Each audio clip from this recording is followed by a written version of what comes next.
Hey, what's going on, everyone? I'm back. And tonight we'll be doing typography.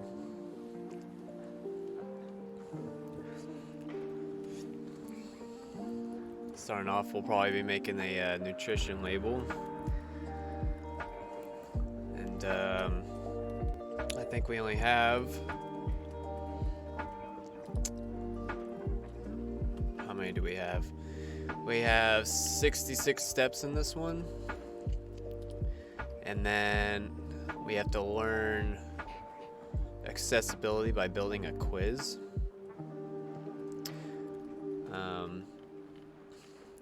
So that's about 68. So we might get through one, maybe two lessons tonight.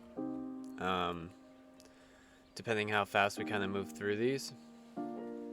So right now, seeing at 66, might be able to get at least a decent bit.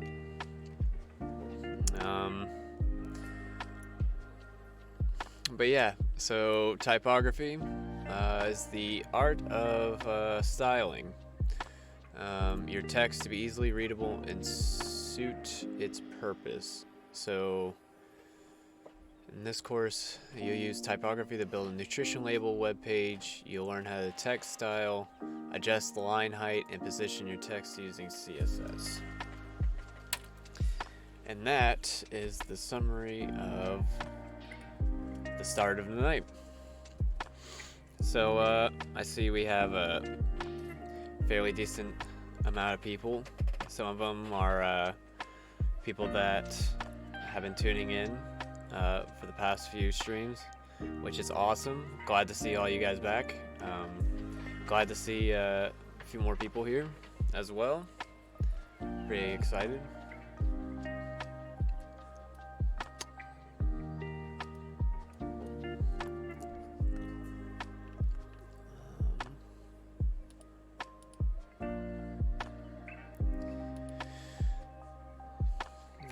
So I'll probably wait maybe a couple more minutes. Let's see if anyone else that usually joins us will kind of be here. So we'll probably just hang tight for only a little bit, and then we'll get started.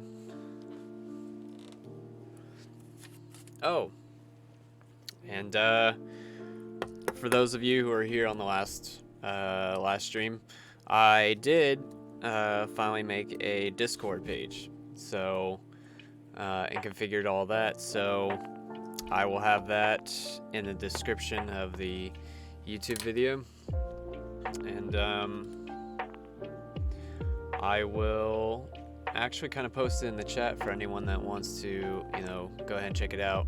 Obviously it's bare bones, not a whole lot of people just yet, but feel free to go ahead and use the site for, showing off your work, having a good time. But, typical rules still apply, treat everyone with respect, the way you want to be treated. And, just have fun.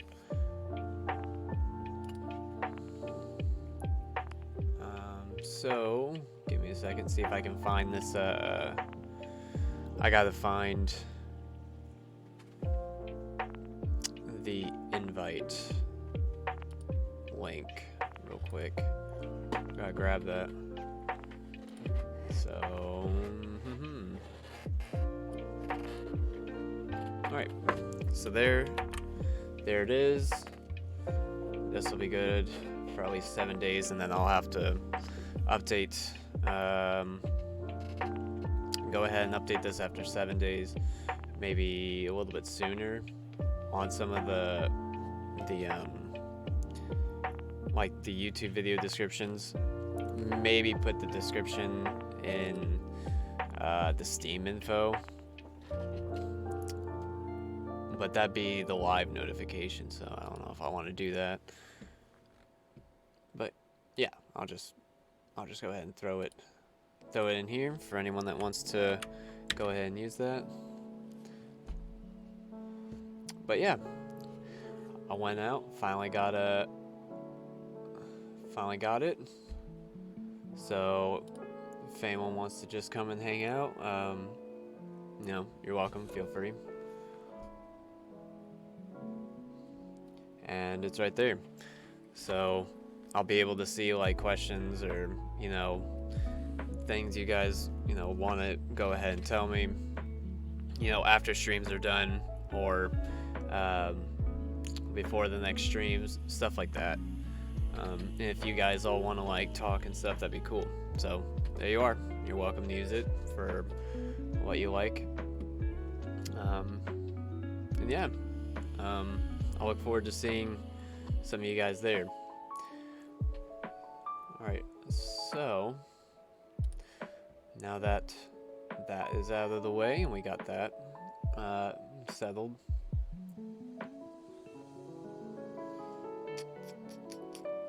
let me view something real quick and then we can get started. Didn't mean to press that. But I'm gonna close down my Discord right now because I don't want, like, you know, me getting distracted and focusing on that sort of stuff right now. Or else I'd be just jumping back and forth and my ADHD will just act up everywhere.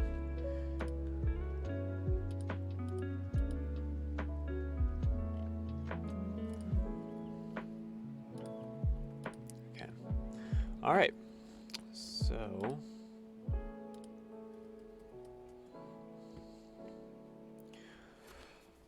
okay. So like I said, posted that Discord right there in the chat.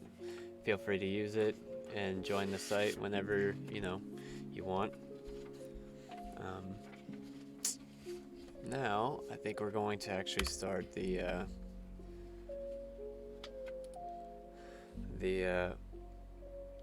course. Okay, so let's go ahead and move over to that.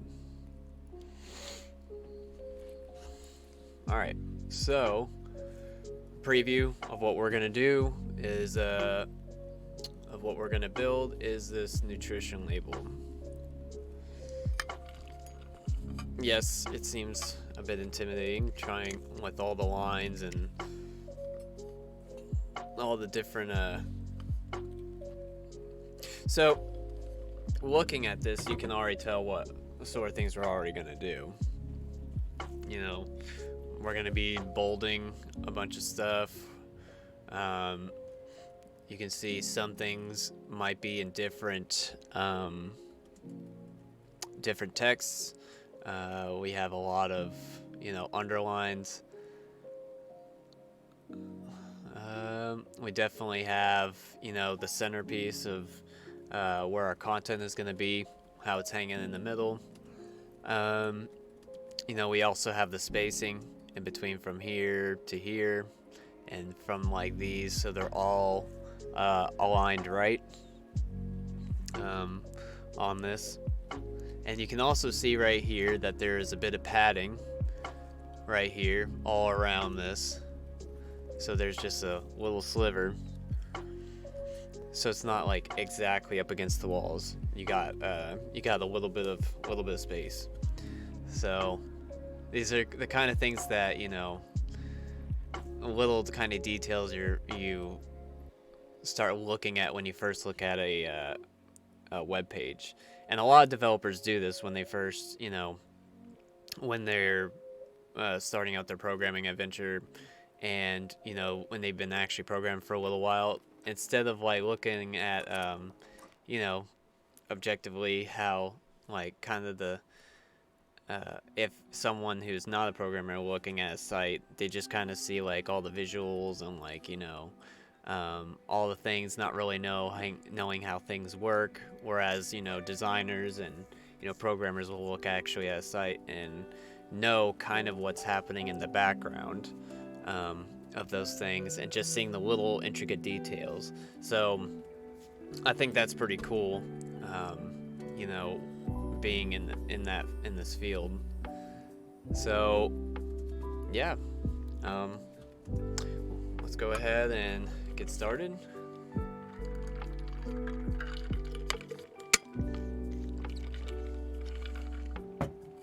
Okay. So we already have step 1, which we have our HTML boilerplate, which is pretty much just like all the basic setups. We have our doc type HTML, the head, the meta tag, title, body, and all of our, open closing tags. We are missing a viewport meta tag, but obviously don't want to go ahead of things, so I'm sure it's going to happen at some point. So within the body, it wants an H1 heading, so we'll do the H1 element with your body element and give it the text, nutrition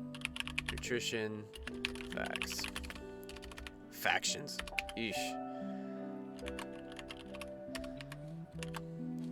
Jeez. Nutrition facts. Alright. So there's our H1. We already know, obviously, all the stuff about that. Alright, and below your H1, we'll add a paragraph tag. So P, with text, 8 servings per container. Oh, gosh. There we go. Jeez. So 8 servings per container. Got that done. Alright, so then we'll add another paragraph element with the text serving size 2/3 cup or 55 grams. And then paragraph. Okay. So I assume just writing all of our initial things for this. Oh, guess not. Oh, obviously got to add our link. Set to font. Ah, okay. So it's going to link style sheet, and we're going to link to a site for the Google fonts, it looks like, for Open Sans. This will import the Open Sans font family with the font weight values 400, 700, and 800. Also, add a link element to your styles.css sheet. Okay. So we'll go ahead and put in the Google font here. So link.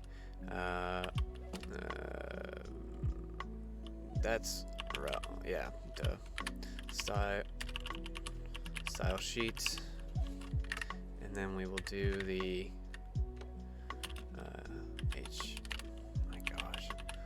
hyperreference. We will copy this. So we'll put this link in here for the Google fonts for 4, 7, 800. Self-closing.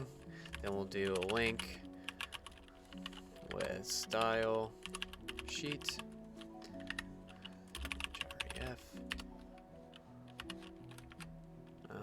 And then we will do styles.css. And then we will do this. Self-close the tag. Okay. So now within our styles, it wants to use the body selector and give it a font family set to Open Sans with a fallback of sans serif. So as you can see, remember that fonts with spaces in the name must be wrapped in quotes for CSS. That's right.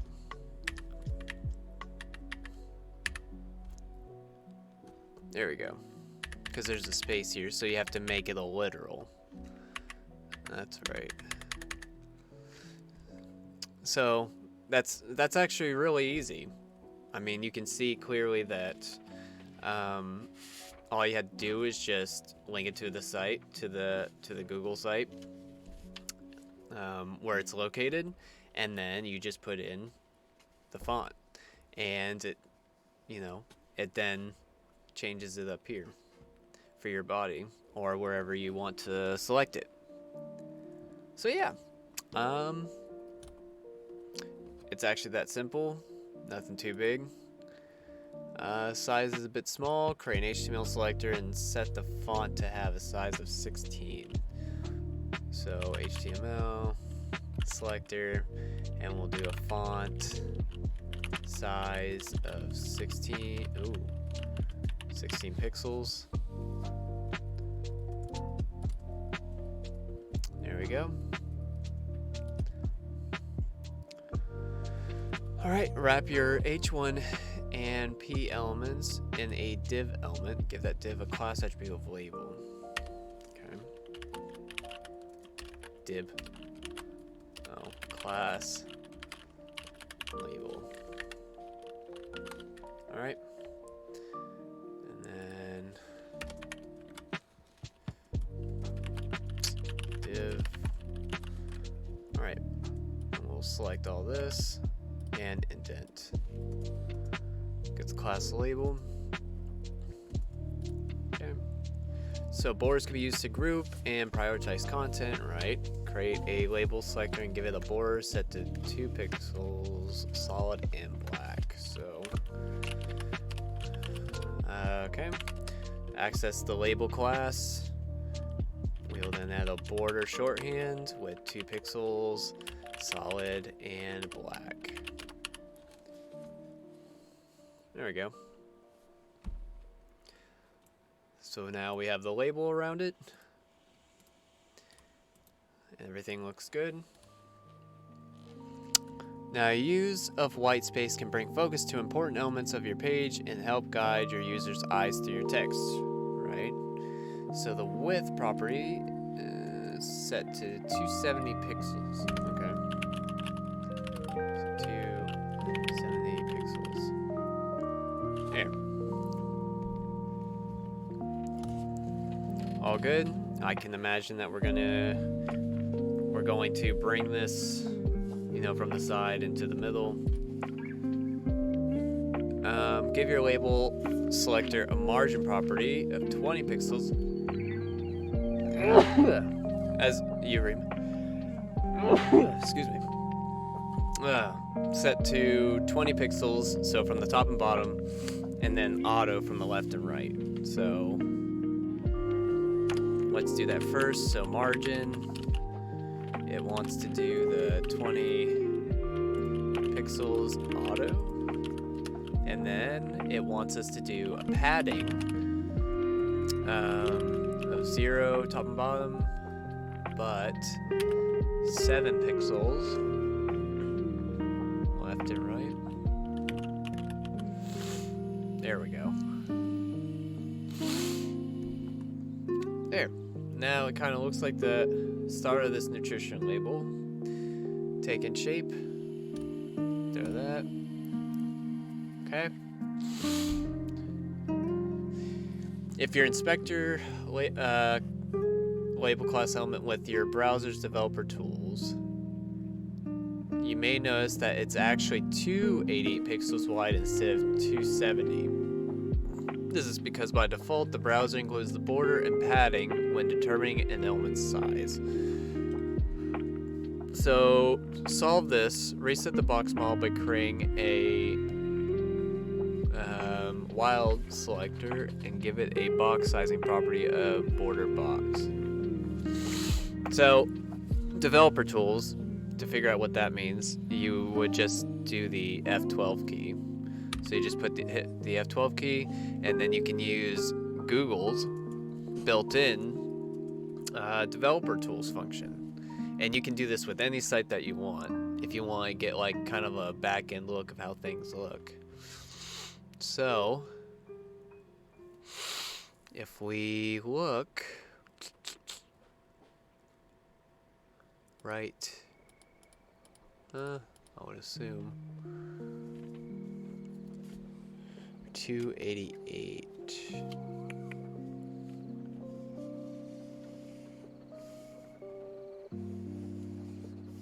Dark palette. Yeah. So you're pretty much making a, no. You're making text, or you're making source code inside of source code, essentially.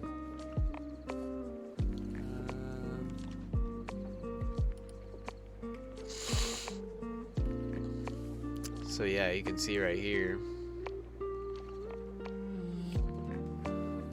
So you can see an actual site in action using CSS right here. And you can see right here that these are classes. So in the FA-layers, it's using this right here.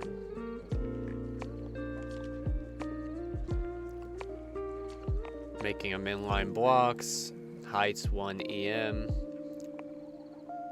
positioning, which we'll get around to later. But yeah, I mean, you can kind of see, like, this is at the actual site itself using things we've already learned.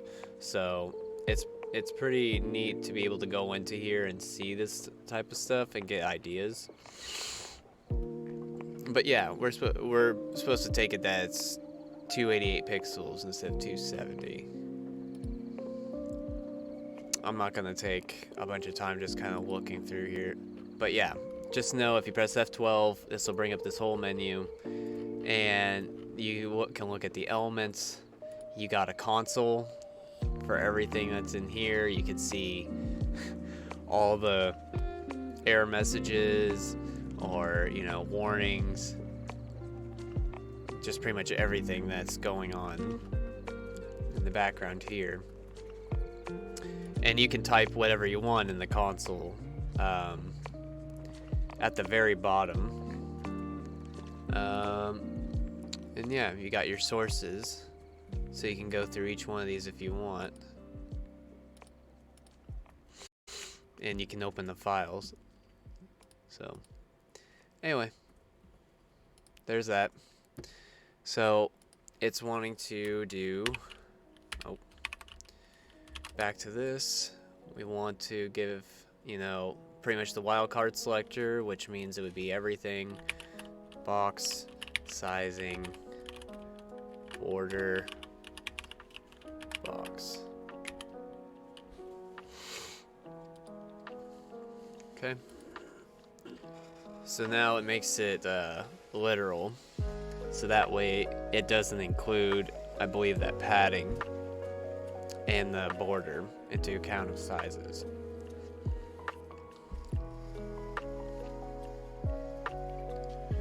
Remember that the use of H1, H2, and similar tags determine the semantic structure of your HTML. However, you can adjust the CSS of those elements to control the visual flow and hierarchy. So, okay. So create an H1 rule and set the font weight property to 800. This will make your H1 text bolder. Alright, so H1 selector, font weight, and we will make this 800. There you go. Did you see that slight difference? See? Well, from there, it's not really exactly slight. It's pretty noticeable. But there you go. You have 800 now. It's a lot more defined.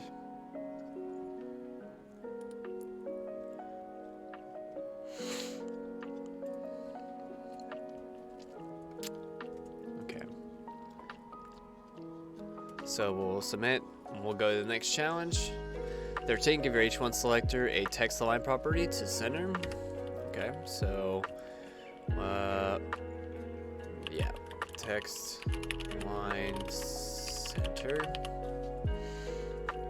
So there we go. So now the nutritional facts is in the center of the label. Good there. Fine-tune the placement of your H1 by giving it a top and bottom margin of -4 pixels and the left and right margin of 0. Okay, so we will go with margin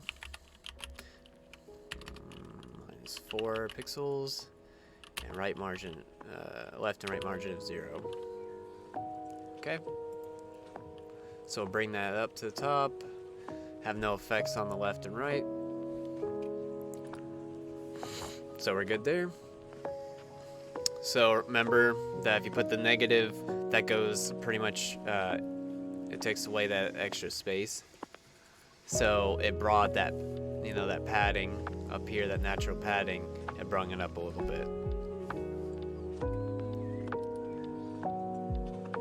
Create a paragraph selector and remove all margins. Okay, so we will do the paragraph selector and margin 0. There you go. No margins. There you go. Alright, so lines can help separate and group important content, especially when space is limited. So create a div element below your H1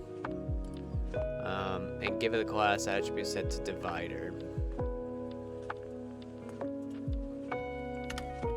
So div class, yeah, duh.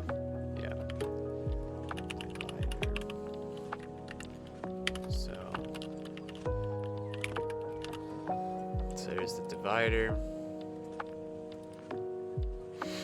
Now we will target the divider class and set the border bottom to 1 pixel, solid, and then 888, 989. There. So now we have the divider in between the nutritional facts heading and the rest of the content.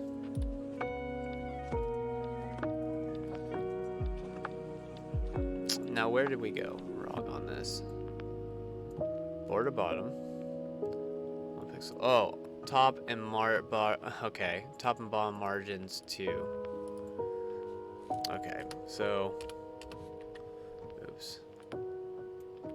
Didn't see the rest of that. So margin, so 2 pixels from top and bottom, and then 0 for that. So there we go.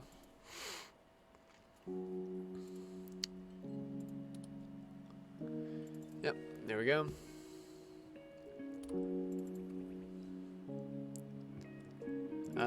The letter spacing property can be used to adjust the space between each letter of text in an element.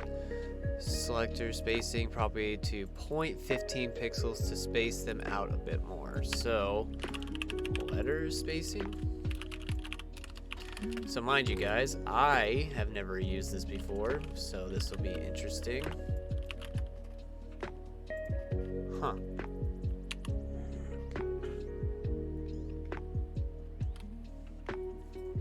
That's a new one. Cool. So we'll check that. I mean, it was only like a small difference, but you could definitely tell that that spacing went a little bit more. Okay. Nutrition labels have a lot of bold text to draw attention to important information. Rather than targeting each element that needs to be bold, it is more efficient to use a class to apply the bold styling to every element. Correct. Give your second P element a class attribute set to bold. And that is what we will do. Okay, and then we will come in here. Your new class does not have any styling yet. Create a bold selector and give it font weight property set to 800. So it wants us to get rid of that. So we don't have an 800 property, but we will add down here a bold selector And within that, we will do a font. Well, I guess I could have cut and pasted in here, but oh well. Whatever. 800 pixels. So there we go. No. Not pixels. It's just 800. There we go. So now, anything that we add for that class in bold will be bold. Congratulations, we have understood the definition of common sense. Okay. So now we'll give our H1 elements a class attribute set to bold. While this will make the text bold again. Okay. So class bold. There we go. Ta-da. 21 done. Now we're on 22. Horizontal space between equally important elements can increase the readability of your text. So wrap the text 2/3 cups in a span element and give it a class attribute set to right. So span is basically like if you're just wanting to select a certain amount of code, but there's really no how do I say this? There's no really set tag you want to give it specifically. You just want to add a class to it. Like, so within this, we will give it a class of right. And you're probably thinking, why don't we just put it right next to the class bold in here and just give it also a right? And I'm sure it's going to get to that here soon, so we'll have to see.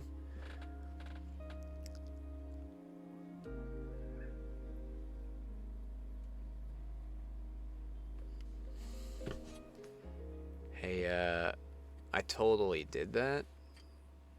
Oh, no, okay, duh, that's why. Because I misread it, and it's supposed to go right here for this select amount. So it's supposed to be within the paragraph, and it has to be right here. So we want to move this to the right and keep this on the left. Yeah, we're on that. So we'll check that again, and lo and behold, it is good now. So this is like using like so the span class is like using a strong tag or an italic tag, or just pretty much where you're wanting to select a small piece of code. Only the span class is used mostly to put a specific class on specific items. So we got that. Float property is used to place an element to the left or right of its container, allowing other content such as text to wrap around it. Create a new right selector and set the float property to right. Yep. So we will go right, and then we will do float right. There we go. Ta-da! And now it is spaced to the right on the other side. Pretty easy.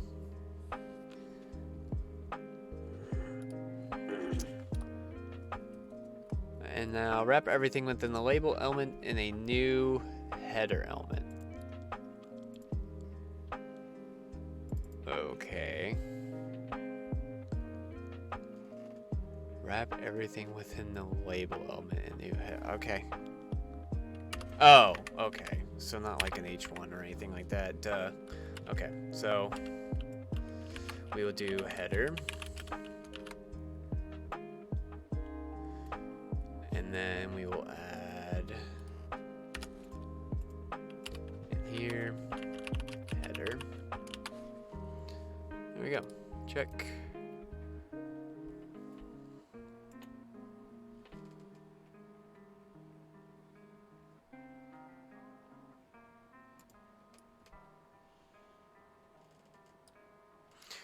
Oh. Schmoopid. It wants everything in it. Inside of it.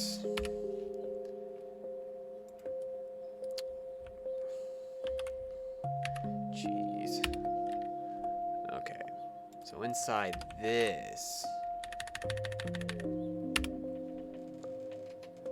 And then we will add this. Like that. Ta-da!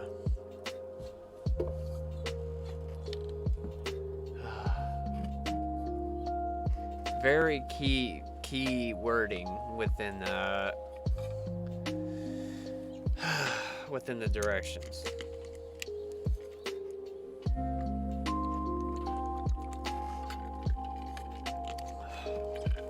Okay, so we'll submit, go to the next challenge on that one. Now update your H1 selector to be a header, H1 to specifically target your H1 element with your new header. Which would make sense because you might not want all of your header H1 text to be this exact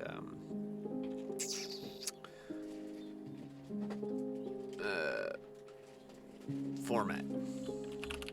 So we'll do the header H1, so specifically targeting that.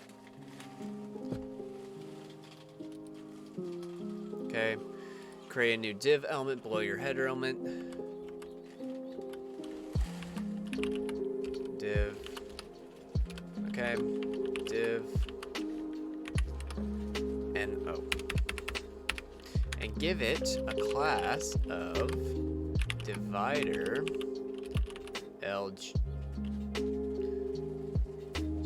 Okay, so it's going to add another divider, but we're also going to make a large divider for the LG. So that's why there's a space there. This is a class, and then this is another class right here.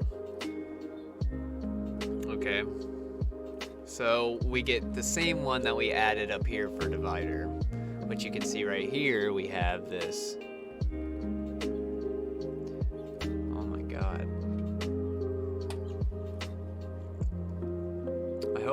I hope the music isn't like too loud, because if it's not, if it is, I can quiet it down a little bit. I mean, if it's fine though, I'll let it go, but it sounds a little loud on my end.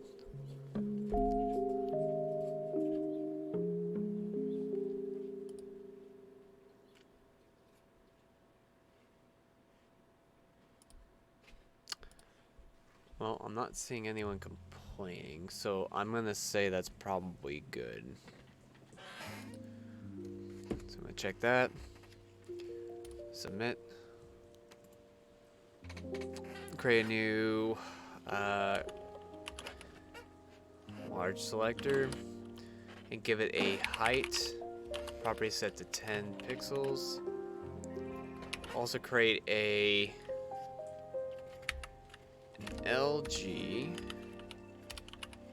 for large and a mid selector, and set the background color to black.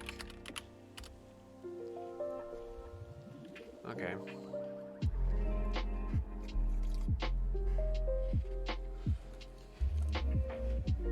So you're just using dividers to make things a little bit bigger, a little smaller.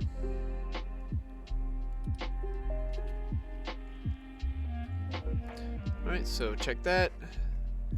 Looking pretty good. You may notice there's still a small border at the bottom of your G element. To reset this small border.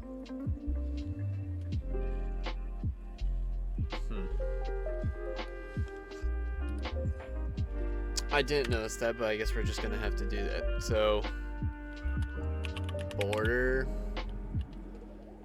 to 0. Oh. Alright.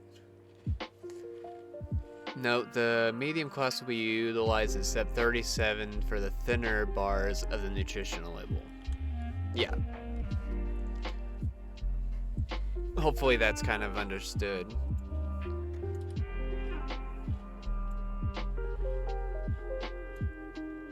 Okay. Submit next challenge. Create a new div below your large element and give it a class attribute set to calories info. So go ahead here. I will. So this is within the label. Oh, okay. Duh. Okay. Just wanted to check. So div class calories info. There we go. And then we will put the div here. There we go. So there's the, this is the calories information that we'll start applying in. Alright, so within your calories info element, create a P element. Okay. Hold on. Ooh, oops. Okay. Wrong one. P. Give that element a class attribute set to bold, small text. So class. Do bold and then small text. Okay. Amount per serving. There we go. So let's check that. Submit. So there we go. The label is starting to look like an actual label.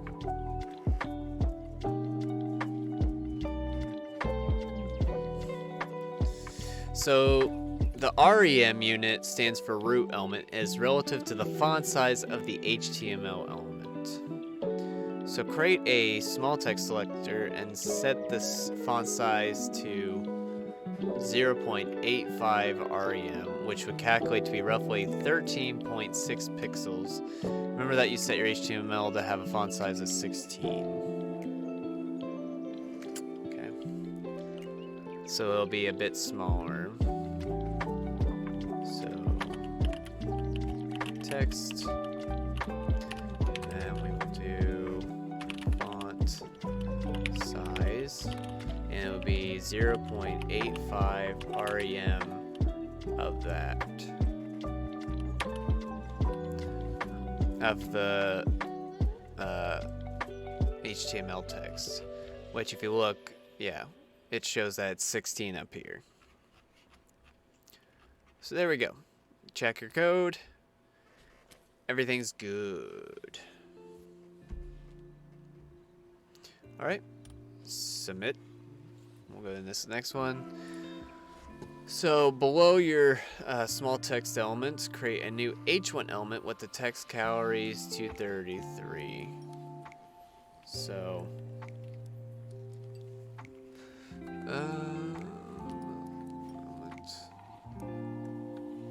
we'll do an H1 element, calories 230.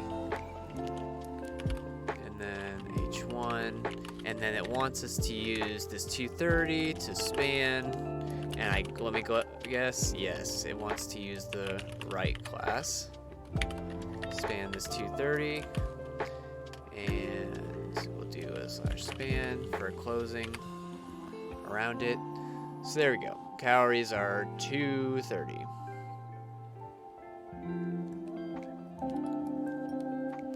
And we're good.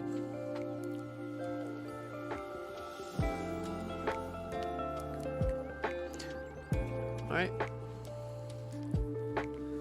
So create a new calories info H1 selector, setting the top and bottom margin to -5 pixels. So calories info then margin will be -5. Oh. As you can see right here, this is kind of big, like a big gap. So we're gonna take away 5 pixels from that, and then we're going to left and right margin to -2, and bring that in. There we go. So there. Now this is starting to look pretty good. Check the code. And it's good.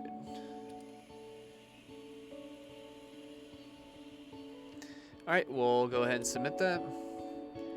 Okay, so now we're going to create another selector for the calories dash info span.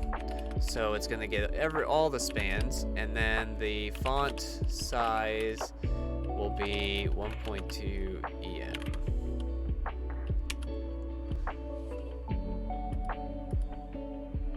And yes, it deliberately wanted us to do that. So, okay. The larger font size of the number 230 is causing it to overflow. So the overflow property set to hidden to avoid it. So anytime you see that, if you see it overflowing another element, you just hit that overflow and you can hide it. Okay. So we will go ahead and check it. All right. Submit. Go to the next challenge. Typography is often more art than science. Yep. You may have to tweak things like alignment until it looks correct. So, give your calories info span selector a margin top set to -7 pixels. This will shift your 230 text into place. Yes. Because obviously that is weird. So, we will do the margin top and set that -7 pixels. There we go. So we have 230 calories. Next. So below the info element, add a div with the class attribute set to divider and a medium. So we'll go ahead and do this.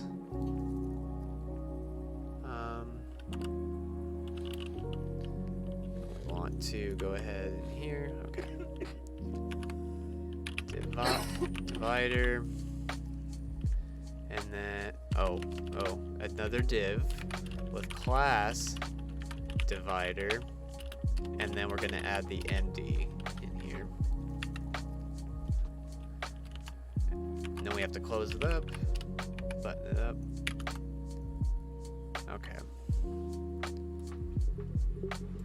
Okay, so it's under here, so you can't probably see it. So now we have to make .md selector and give it a height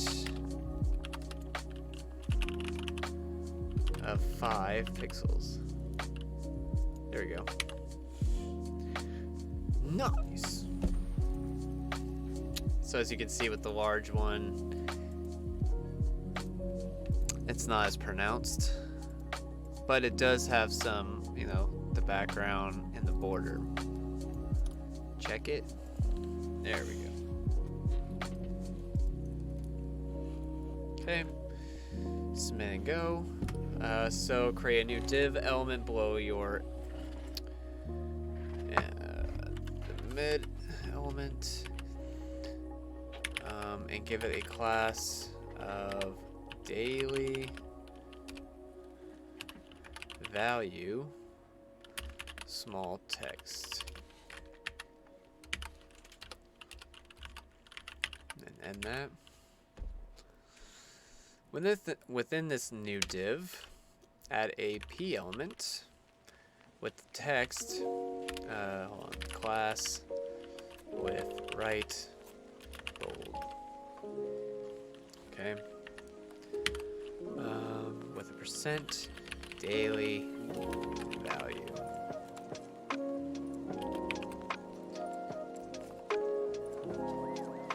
There we go. P. There we go. The float styling is causing the new P element to be outside the label boulder, using the existing divider element as an example to add a new divider after the P element.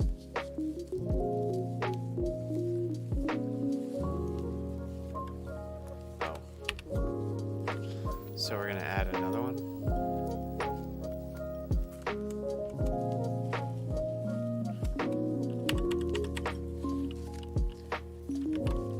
Div class divider.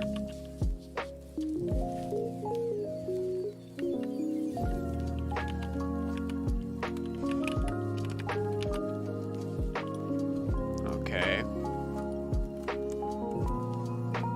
Yeah. So give the divider selector a clear property set to right. This will clear the float property, pushing the divider and any falling content down below the float text. So clear right.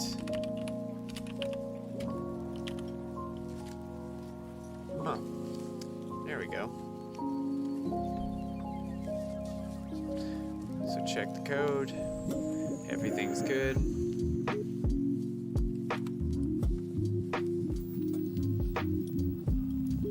Alright, submit and go to the next challenge.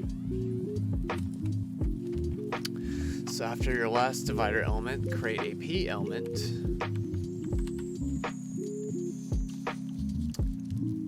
Where is it? Okay, so be right here. P element. The text toolfat, wrap the toolfat element, span. Okay.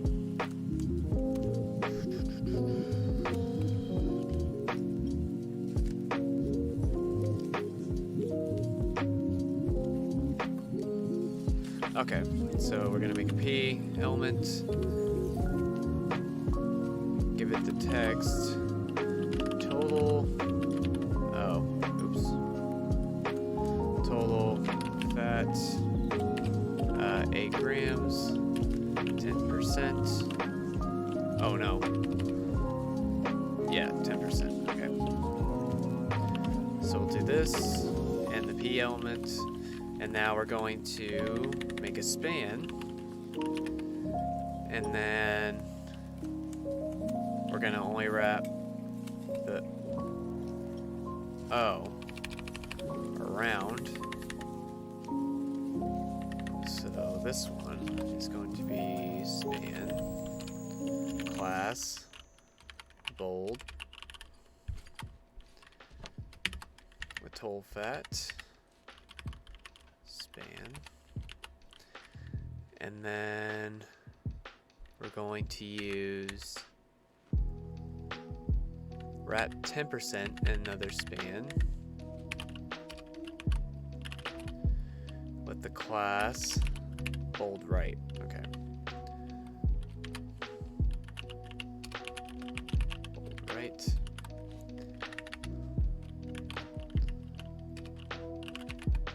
There we go. So there we go. We got total fat, 8 grams, and then we have the percentage daily value on the right. Done. Total fat.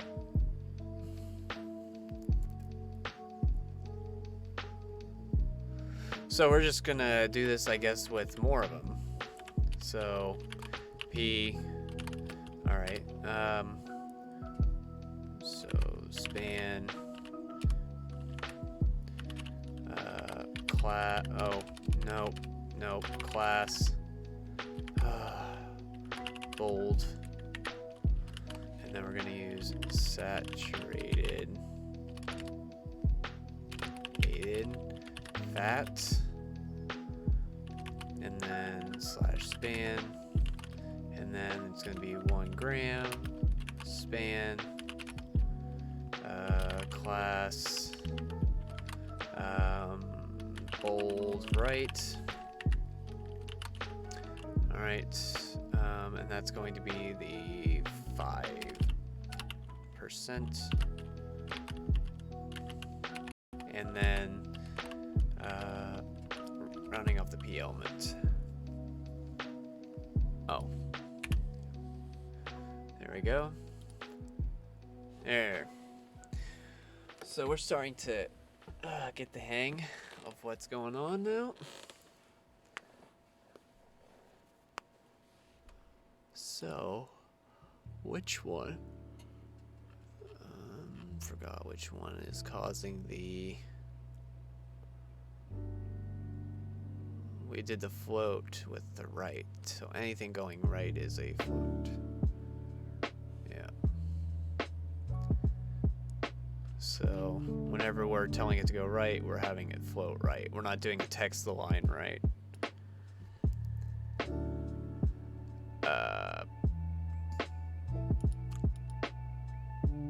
Submit challenge. This new P element will need to be indented. Give it a class set to indent. So, okay. So we'll give that the indent class. And new indent selector. Give it a margin left to 1 EM.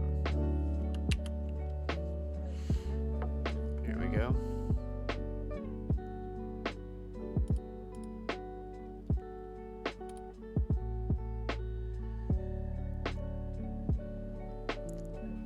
All right, create a day. Whew. So daily value P selector. Target all the P elements in the daily values section. Give this new selector a border bottom. Set to 1 pixel solid 888989. So there we go. So everything with the P element is going to get that. That makes the daily value look a little weird, so I'm sure I'm going to clear that. The bottom border under daily value and saturated fat elements do not extend the full width of the label.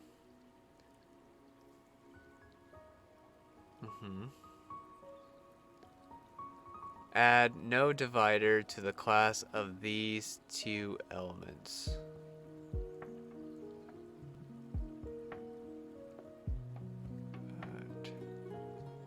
So no divider.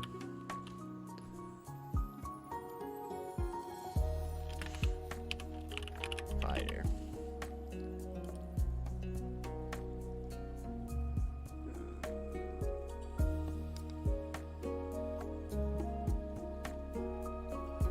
Oh.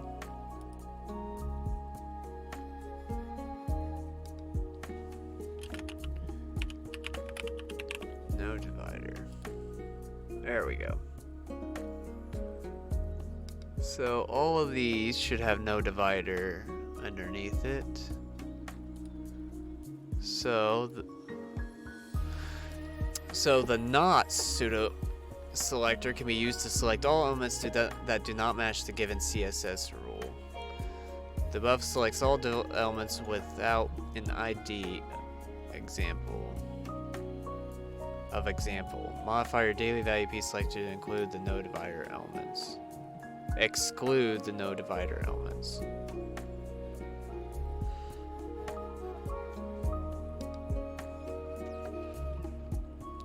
Value P selector to exclude the no. So div not.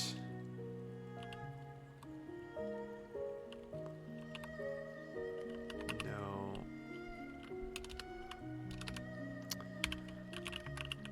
Divider.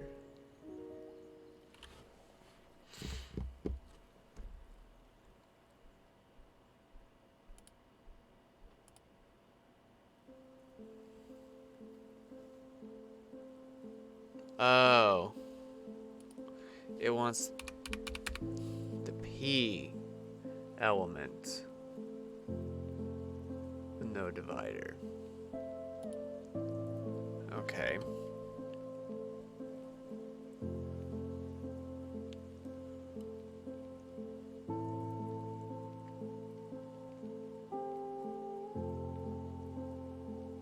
Even CSS rule. So it's all it's without.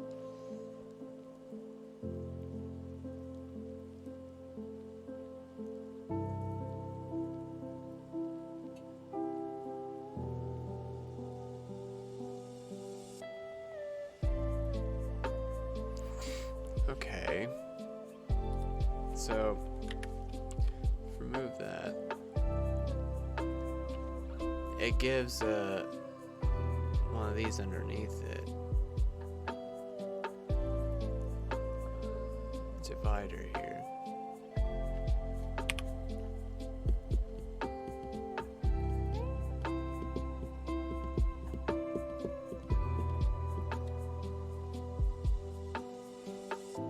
Select all elements that do not match the given CSS rule.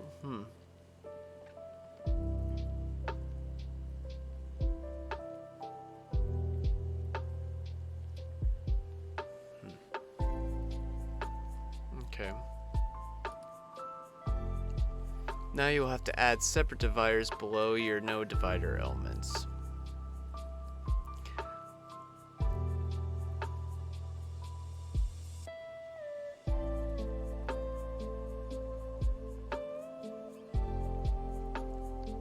First, your no divider element has a divider after it. Create another divider after your second no divider. So there's one right here. And then right here.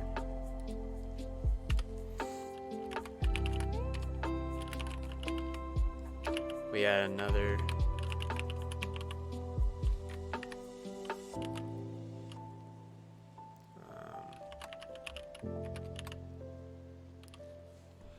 Okay.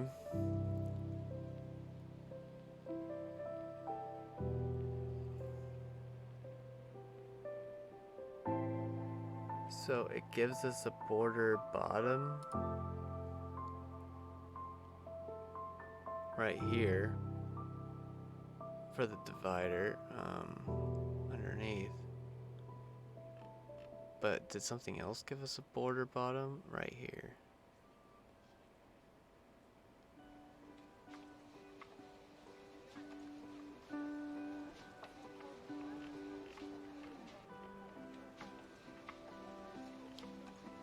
So it's trying to make it the same.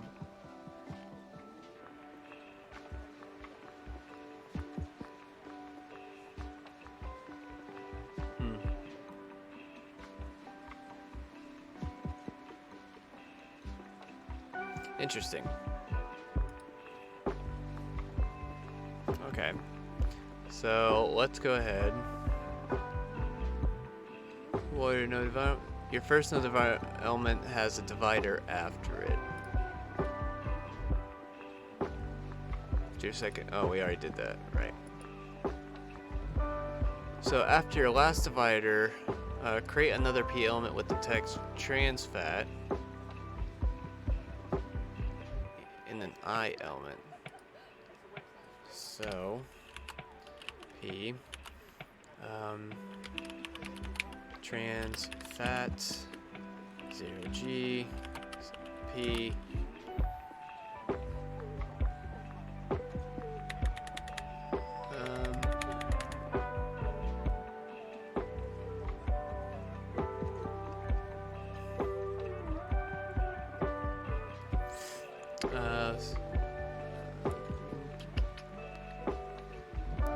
italicize the word trans.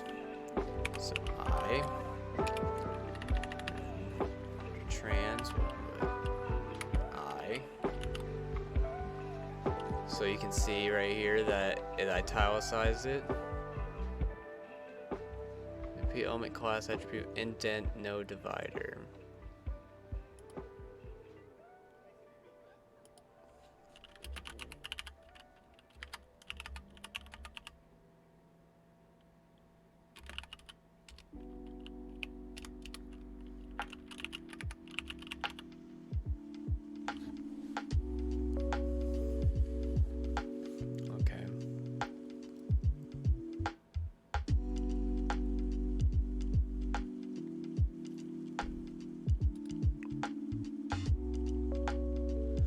Alright, so that's done. Whew.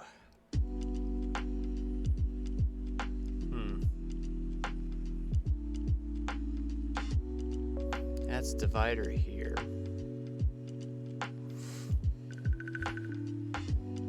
So this has a no divider, and then this has a divider.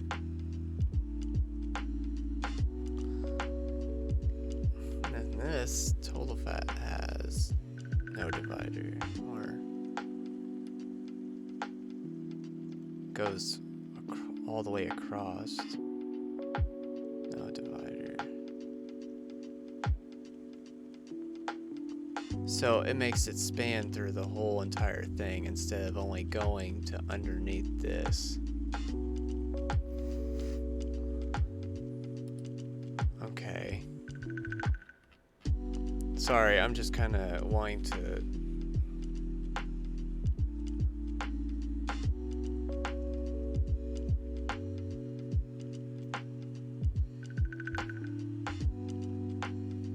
Okay.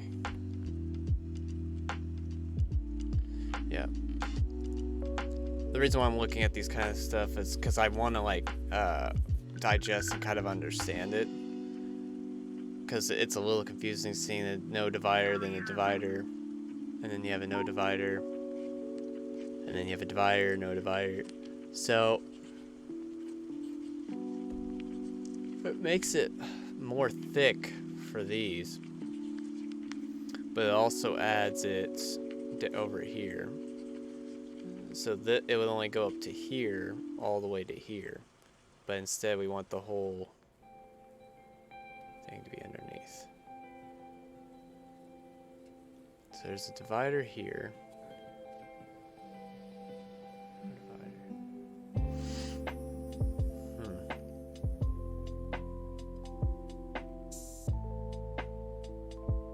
Okay. Done. Okay, create another divider. Okay. So div with a class divider. Div. So adding another one underneath.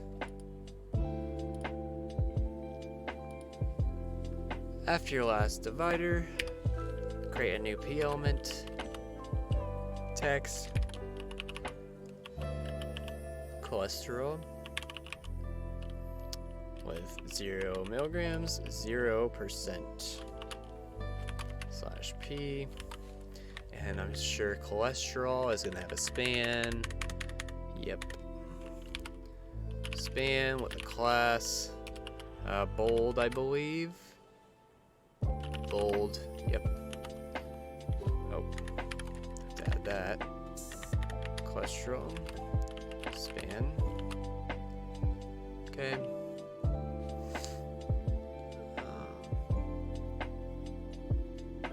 And see how that cholesterol seems to be thicker. So we would want that to be no divider. But yeah, this 0% will be a span, class, bold with right.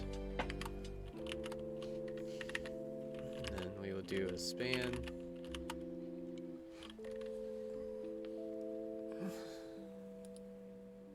I'm sure. Oh, okay. We're adding another one in here. So P element with sodium 160 milligrams, 7%. P. Yep. And we'll do the same with this, I believe. So span, class, bold, and then we will close that. And then this will be another span, class, bold, right. And then we will span here, close that span. Alright. Yep. Another P element. So P. So wherever there's a divider, you want pretty much a no divider right above it.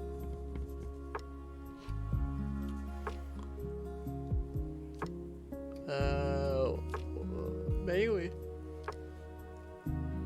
Ooh. Yeah. So we will add the total carbohydrate, 37 grams with 13% P. All right. And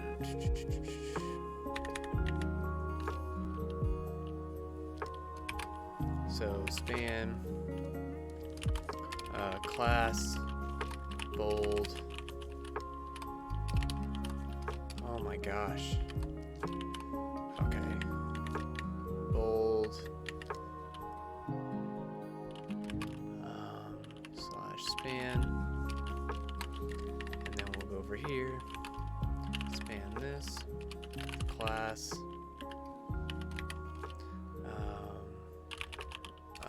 Bold. Right.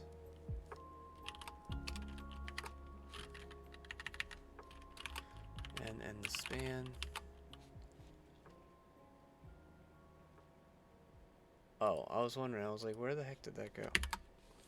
There we go. Okay. So this is looking like a pretty decent label. Not too bad. It's pretty neat. How we can make like a whole just label right here. Nice. So submit below the last P element. Give another P element with the text daily fiber or dietary fiber. So dietary fiber. So for a lot of you that are like wanting to start out and this does happen.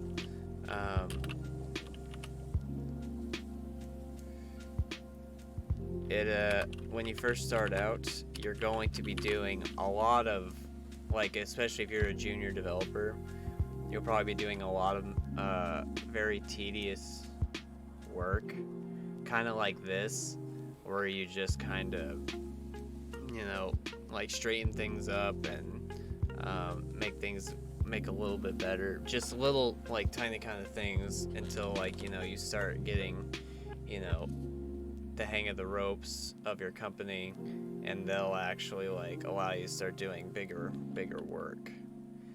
And, you know, just take that with a grain of salt, because not every, well, just take that not with just a grain of salt, but with like, because it is true, but keep that, don't get the idea that every single place you go to will be exactly like that.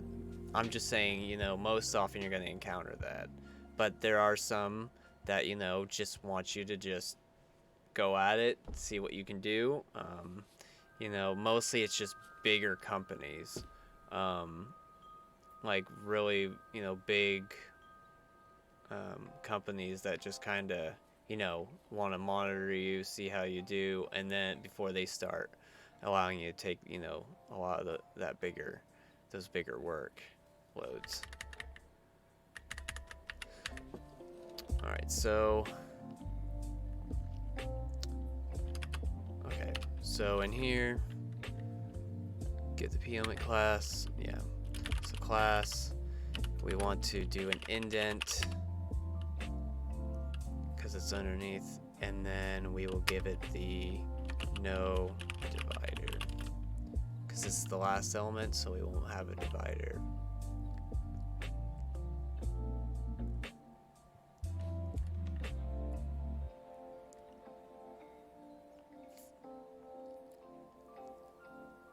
Okay,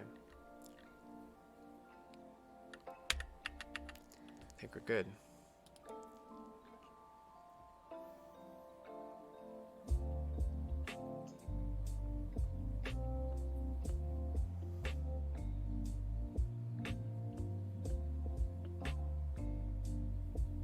Oh. Duh.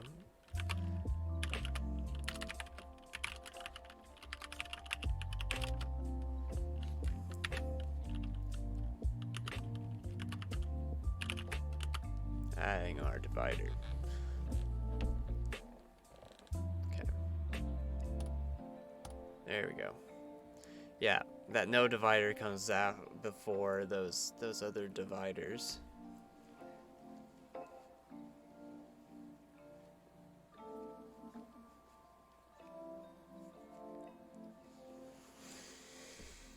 Oh, it's certainly been a long day, guys.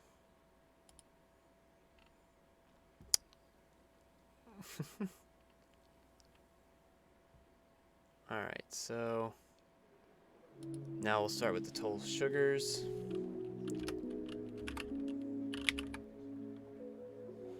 No, P. Total sugars. 12 grams. Okay.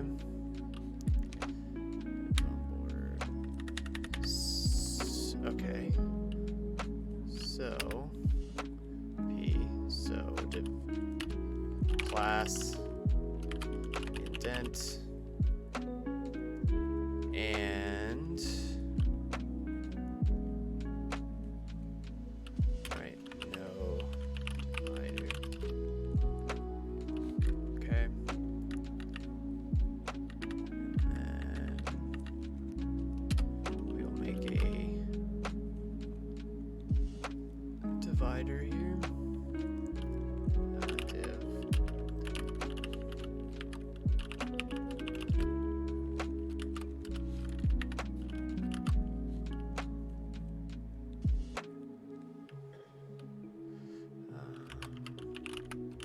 Close that up.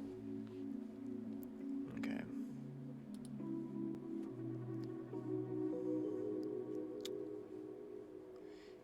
You would think, that I should be drawn to stuff. If you look, I feel like in most things, the total sugars should be bolded as well, just showing like how much you're consuming. But I can also understand if you're trying to sell a product, the last thing you want to draw attention to is like, hey, here's a ton of these sugars.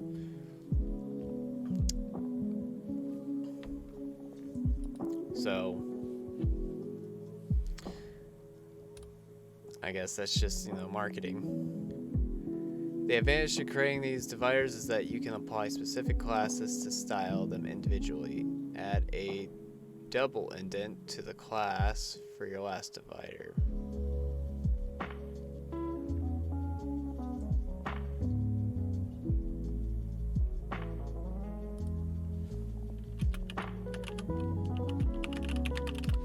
Okay. Right, so let's make a double indent. Give it the left margin of 2 EM.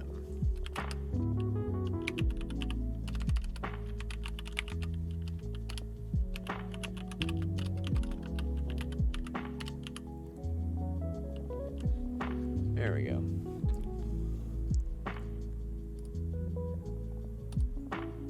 Okay.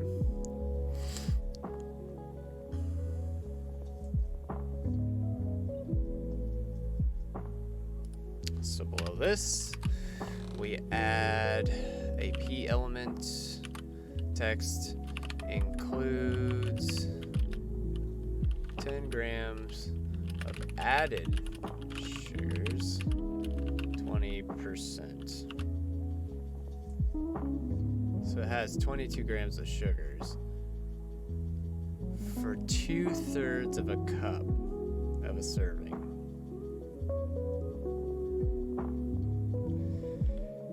It's crazy. That's nuts. So we'll reduce the P element, close the P element, and then span. Will be double indented. So class.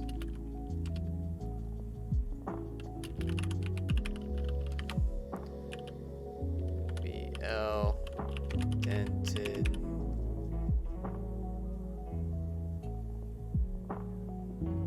Alright. Have no bottom border. So no divider. Okay. Use a span to make the 20% bold and right aligned.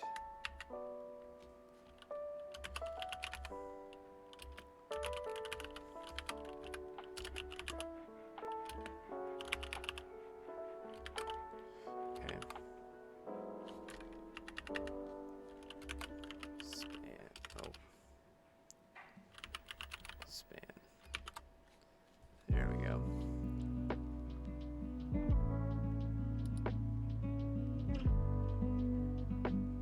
Should have a new P and div element.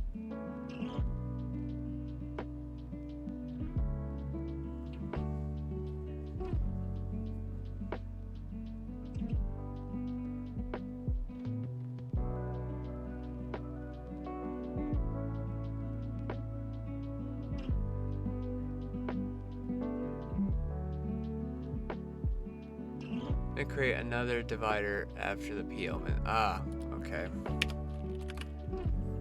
If there's no divider, I have to remember that.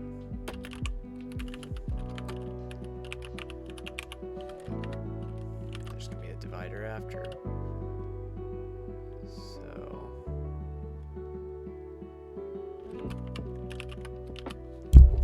oh, sorry.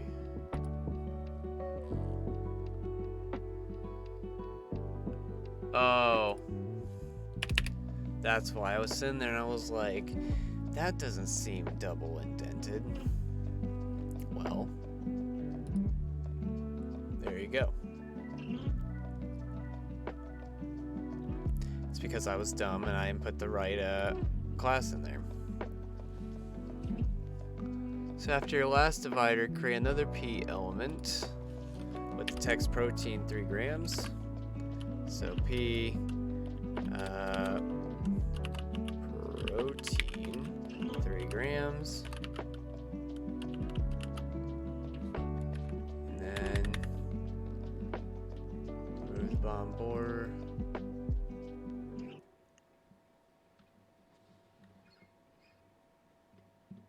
Okay, so we will do a class, no divider.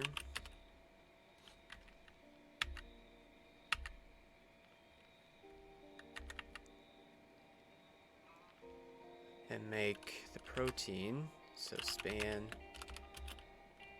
class bold, and we will span it only to protein. There we go. 3 grams.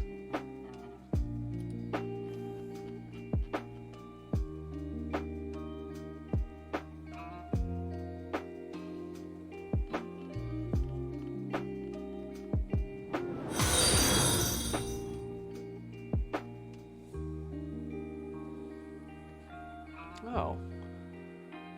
Well, thank you.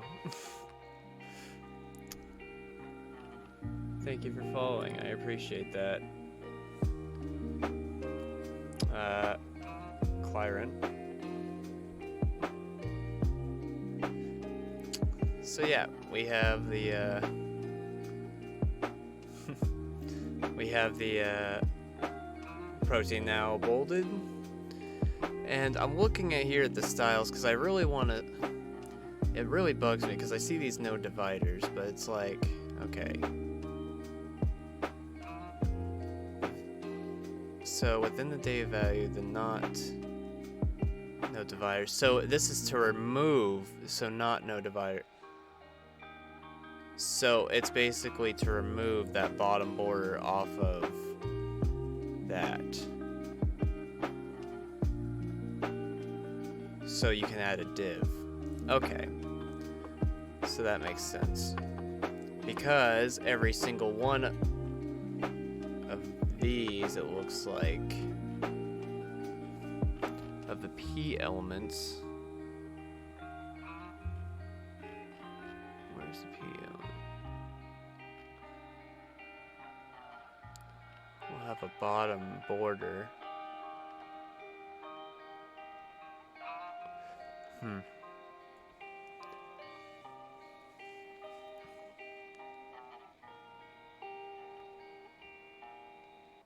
Oh, and it clears. Clear right. Okay.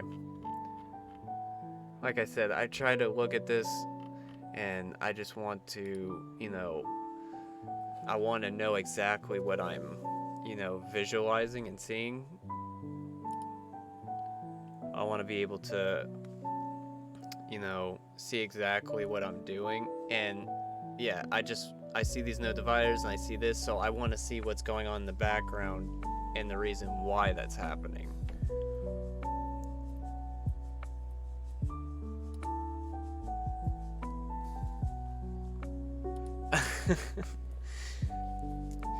Yeah,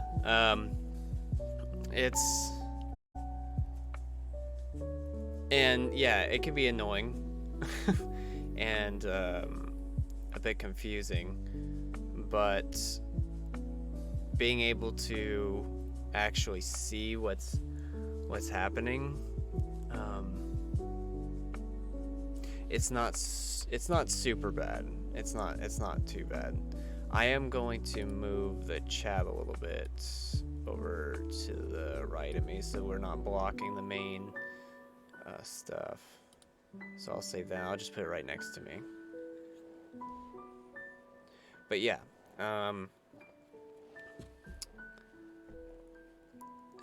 it's frustrating, but at the same time, I'm starting to see why this is the way it is. So whenever we have the divider, we're basically saying that this is not going to have a divider, and then we're going to put a divider underneath it to basically remove the underline from it. And so that way we can actually have a regular divider there, so we're not getting like a double. Okay, so... Oh, okay, so at the end of this, I didn't see that. So div class, it should have a divider, and then a large. So there we go. And then, there we go, cool. And sorry I didn't catch that at first, that you said something. Just absorbed in this.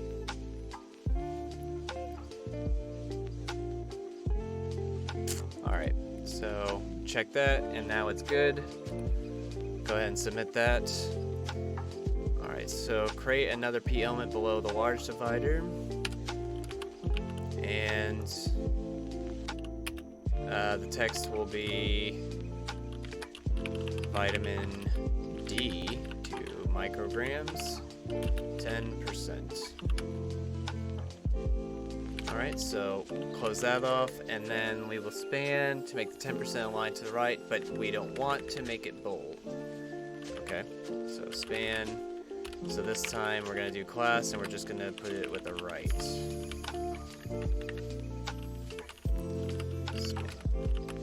There we go.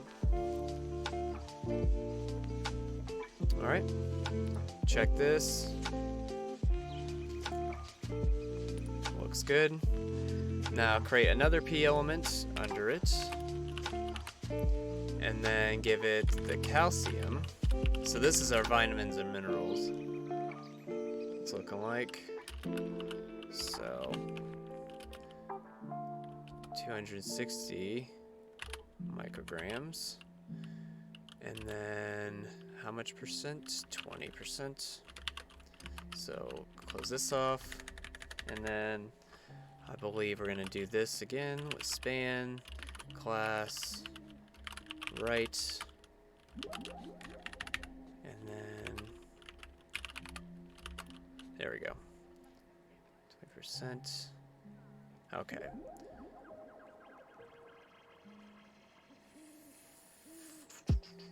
Oh, okay. And it wants another P element with iron.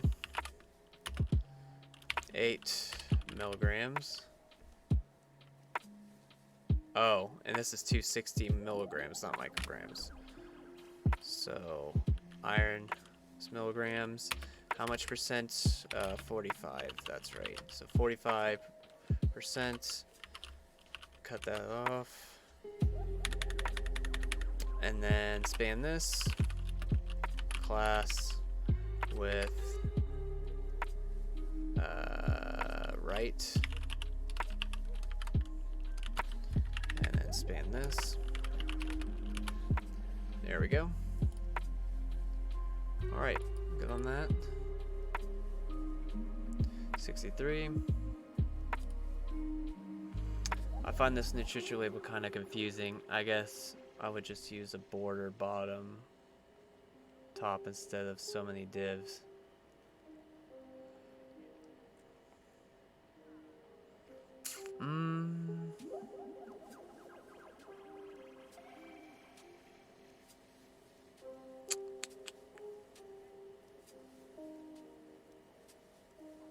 Well, you could do that, except so with each individual one might be different, because you might have some right here, like you can see right here, that this is indented. This one specifically is indented, and some of these other ones might be indented as well. And some things you want a divider, and some things you want bigger. So like this divider, you want a divider, but you want to make this bigger as well. So if you made every single one of these big and, you know, with a top and a bottom, it would create an additional one underneath this, and additional one underneath this. So it would just, I guess it's up to you, but it would just depend. This is probably, for this nutrition label, this is probably the best way to do it, because each individual line is a different format than the previous blocks. So you could target each individual div and do what you like with it.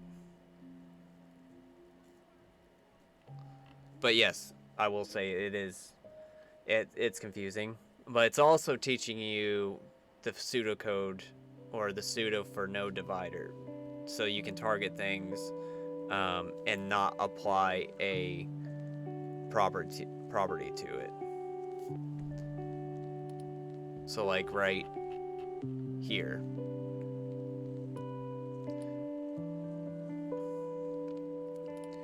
So it's also for practice as well.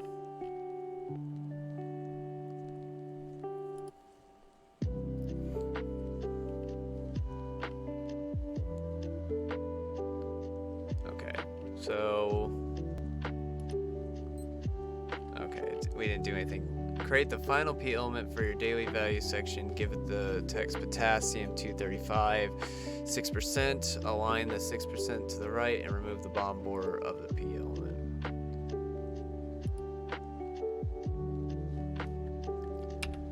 Okay, so P, what was that? Potassium. I'm just gonna put this in here, so I don't want to keep scrolling. So I'm just gonna put it right there. Potassium. So P. We will span this with a class of right. Span. And then we will get rid of this bottom border. So class.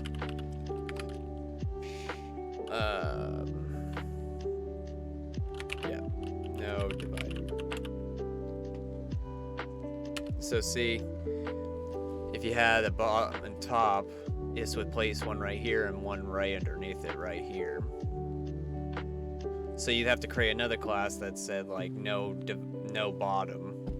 So I mean, truthfully, it'd be doing the exact same thing in some ways.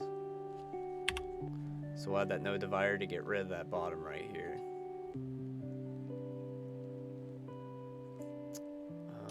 So we'll check that. And it looks like we're good. Is this 63? Okay. So we'll add a medium divider.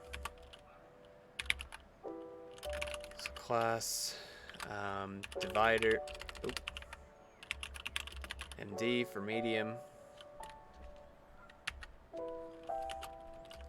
Div. And create a P element with the following text.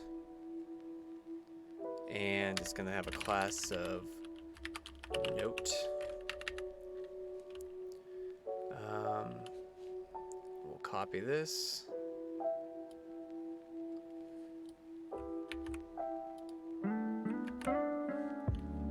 There we go. So there we go. For the note. And for the note selector, we're going to change the font size, so .note, and so font size, how much? 0.6 rem, and margins for the top and bottom will be 5 pixels, and removing the left and right margins. So there we go. Check the code.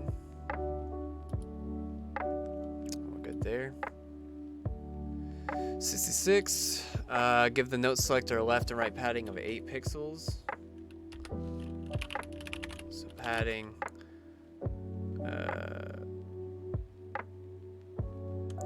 And we're going to remove the top and bottom padding. So 0 and 8 pixels.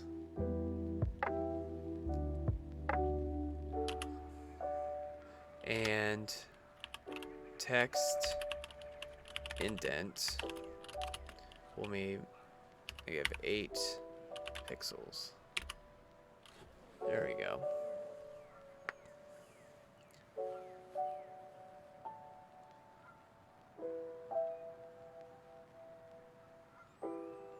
With these last changes, your nutrition label is complete.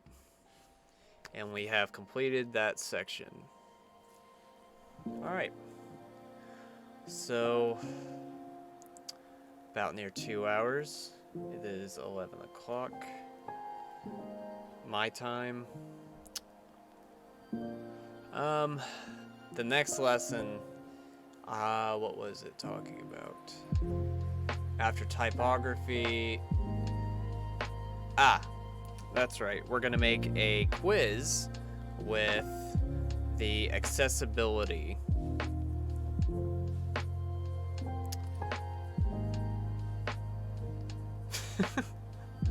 Thanks, man.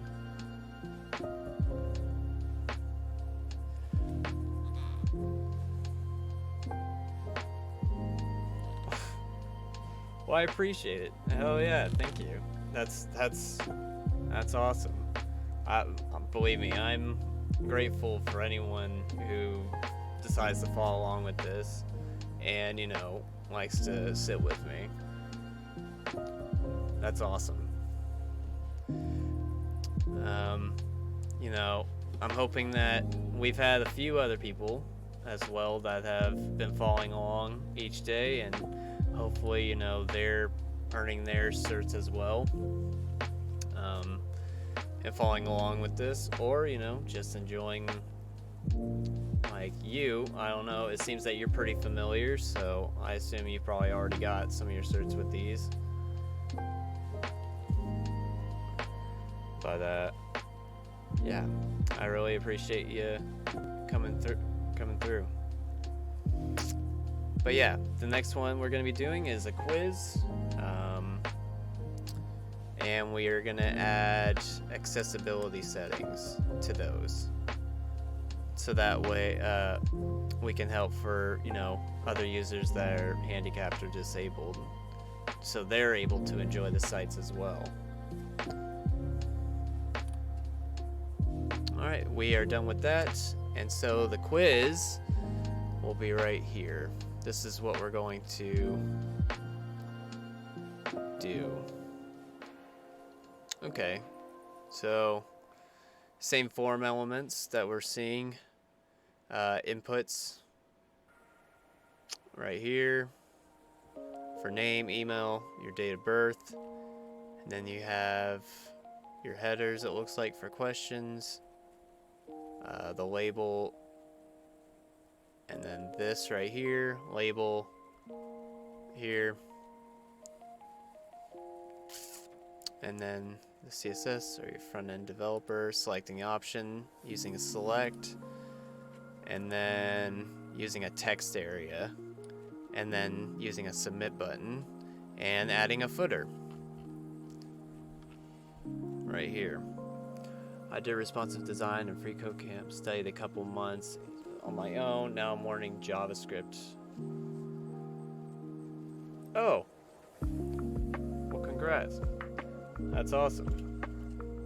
So we'll be going through all these, and eventually we'll be hitting JavaScript as well. So if you ever get to that point as well that you want to, if you're still following by that point, you're more than welcome to, you know, join us on that.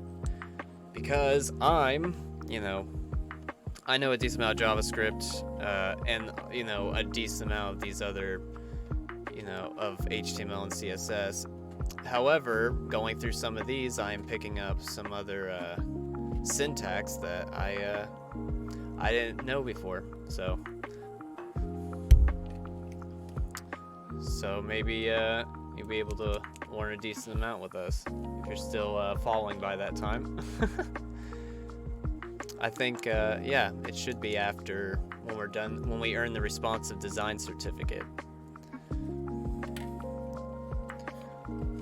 But yeah, welcome from Argentina.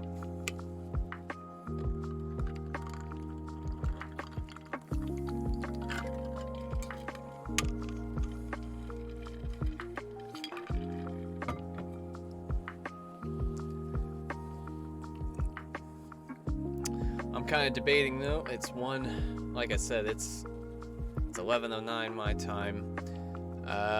If we want to save this session, in about 2 hours of streaming. If you want to save this next lesson for the next session, or, I mean, if enough people really want to, we can push through one more session, and then the one after that we'll then develop a tribute page.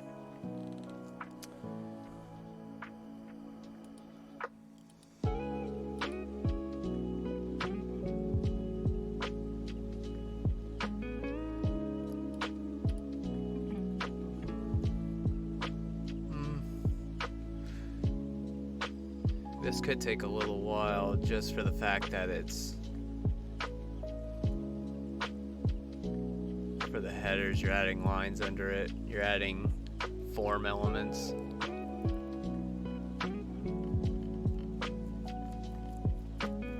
Submission and a footer.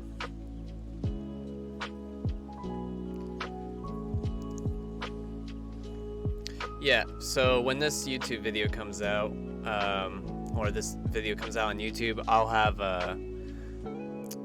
the Discord link in the description on that as well, so feel free to join the Discord. I added it to the chat as well, so you guys should be able to see that if you guys want to do that. You're more than welcome. I really kind of want to do this just so the next time that we come through, we can just start fresh on that, not that the quiz, but we can start on the that tribute page for our second certificate project.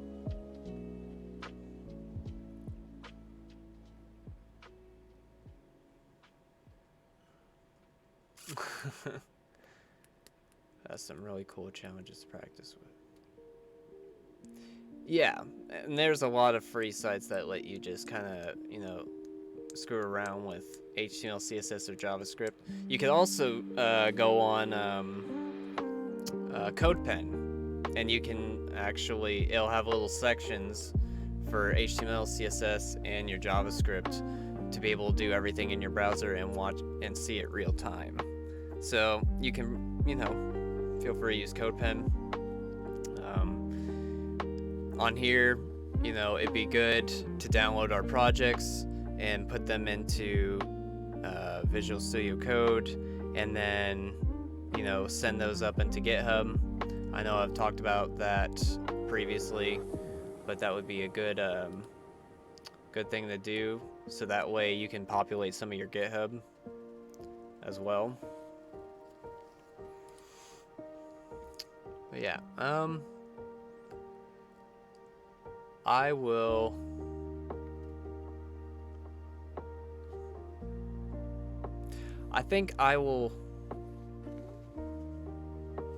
go ahead and push through this.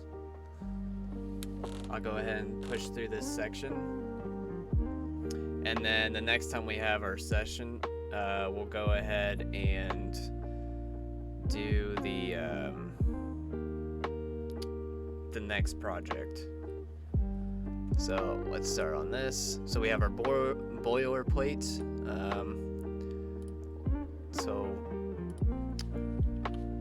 Yes, so to our HTML, we'll add the lang for language for English. So that will first assist screen readers in identifying the language of the page. So we'll go to 2. With the meta element array is used to specify information about the page, such as the title, description, keywords, and author. Meta with a char set value, right? We already knew this.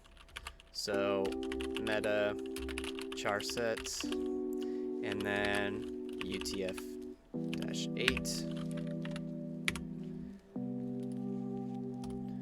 Done. Then of course we're going to add the viewport.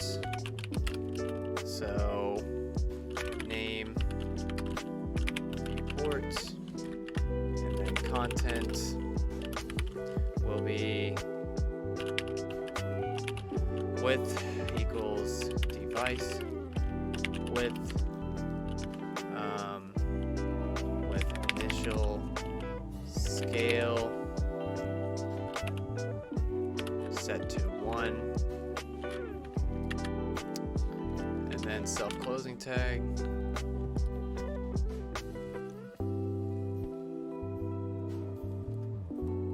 I already did that.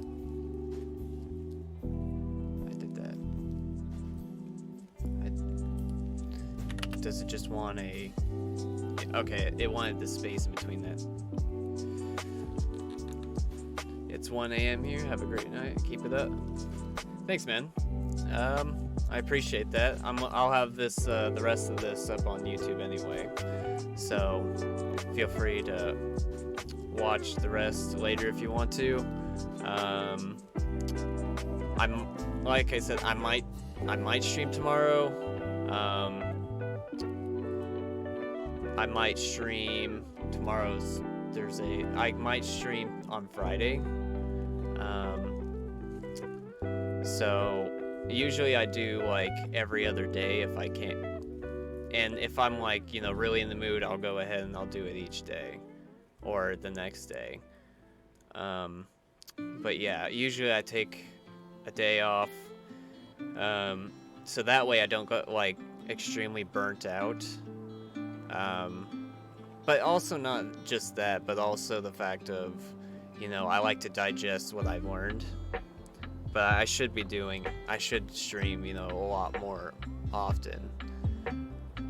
Right now, you know, I have family kind of in town still, so I'm trying to spend as much time with them as I can. So that has also impeded on my streaming time. So this, I know, is probably like the third day since the last stream. So I try to stream as much as at least I can. But yeah, if I'm on tomorrow, if you followed, you should be receiving a notification. And anyone else that's watching, you know, go ahead and follow so you can get the notification as well when I get back online. And you know, I always appreciate it. So all of you that are heading off, have a good night. But anyone that's still continuing, we are now going to the next step. So another important meta element for accessibility and SEO is the description definition. So the value of the content attribute is used by search engines to provide a description of your page. So now we'll go ahead and do another meta name description, and then we have our content, and then useful content attributes.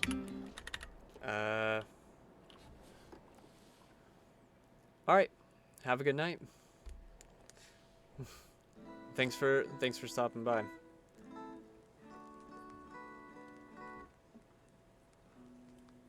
Okay. Initial scale, contents.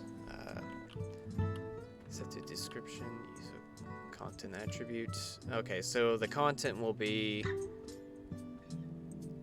a quiz to demonstrate accessibility within a web page. Yep. There you go. So now we have the UTF for the char set. We have a viewport, we have a description, and now that we have that, we will need a title and a title that's descriptive and concise. Okay, so our title is going to be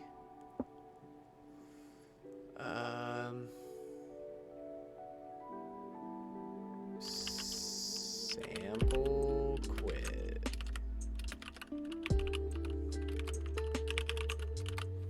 Sample quiz. We could probably change it after a while if we want to.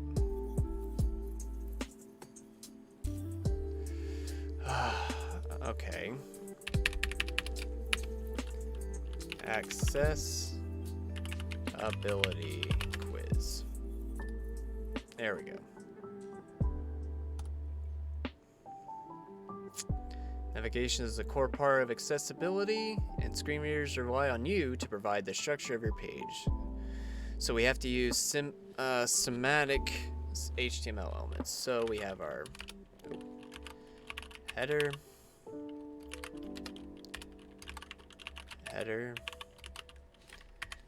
we have our main elements,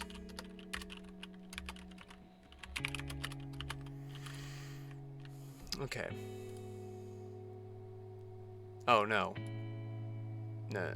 oops. The header, and then we have our main. Okay.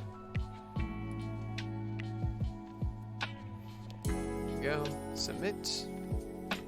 Within the header,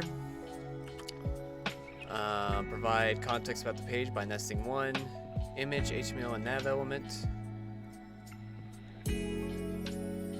Navigation. Okay, we've never used navigation before, but hopefully we will understand more about that. I'll show you more about this. Nesting one so H1.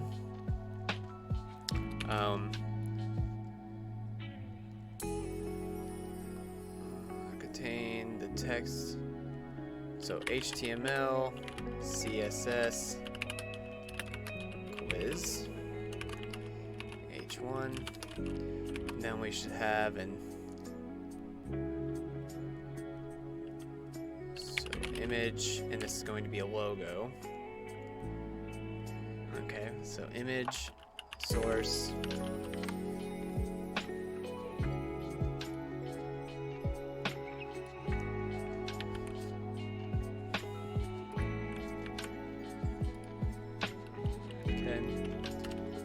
With an alt of logo. Oh, ID.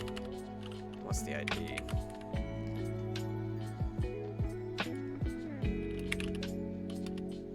ID logo.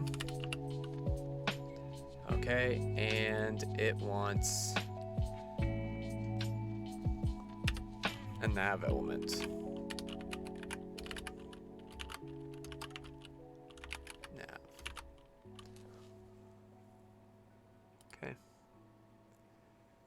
The image should point to and have an ID logo. It should contain the text. CSS quiz.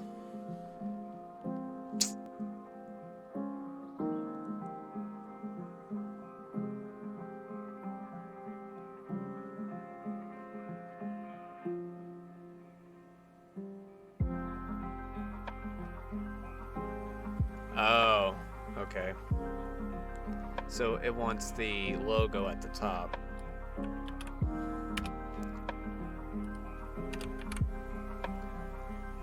Okay, that's fair. Check the code. Good there. 8. That's powerful property of the SVG scalable vendor graphics is that it contains a path attribute which follows the image to be scaled without affecting the resolution of the resultant image. So currently the image is assuming its default size, which is too large. So scale the image using its ID as a selector and setting the width to max 100 pixels or 18 view width. So ID, no, it's going to be logo. So logo, and the width is going to be max width will be, oh, okay. So max pixels 18 width.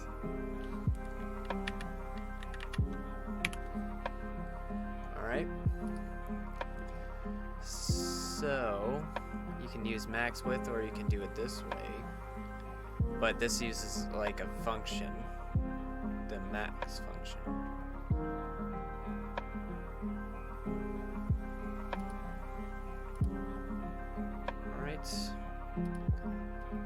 Next, As described in the FreeCodeCamp style guide, the logo should retain an aspect ratio of 35 by 4 and have padding around the text. So, okay. So, round color 0 A0 A23. Okay. Aspect ratio, so 35 by 4.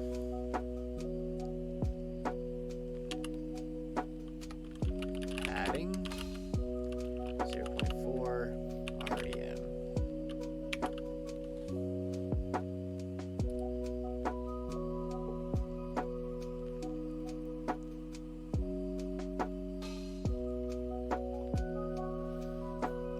Style guide. So a logo should retain an aspect ratio of 35 by 4. That's a new one. Didn't know that one. So we'll submit. Make the header take up the width of its full parent container. Okay, so header. Take up the full width. Parent container, so width. 100%. Height should be 50 pixels is what it's wanting. Background color set to 1B1, B32. There we go. And then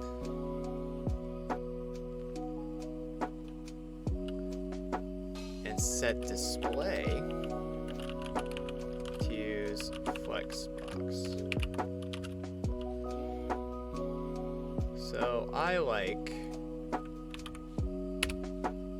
putting this up here. At least that way I know front and center what the display is. Alright, so width 50 pixels. Yeah. Oh, it just wants flex. So that would be Flexbox, duh. Okay. Okay.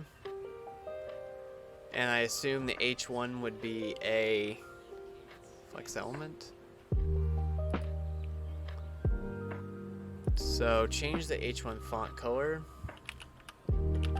to hashtag. Oh wait, oof. No. To font color. I'm being too literal. F1 BE32. So there we go. And font size to 5 width, 1.2 EM.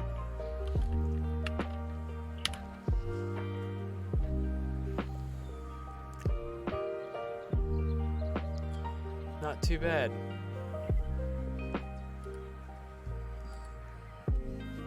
Okay. So this is a perfect example of how to make a good header and, navigation bar. So definitely want to pay attention to this. Like, this is going to be a very big monumental thing right here. Because a lot of people try to set up navigation bars or, your banners at the top. And some people just can't do it. So our list, make another unordered list. Li.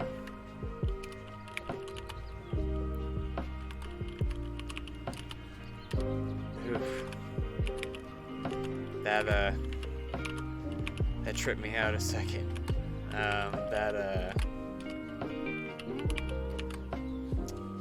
The background music ended up having like a crying baby, and I just almost went to dad mode. Like had to tell myself that, you know, that wasn't one of the kids. And well, I don't have a baby. Info, okay, so HTML.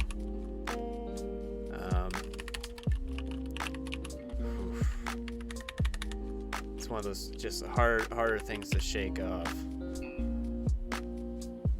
And so the list items text should be wrapped in anchor tag. So href.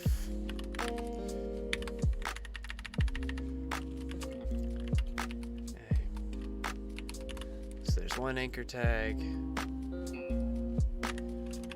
another anchor tag.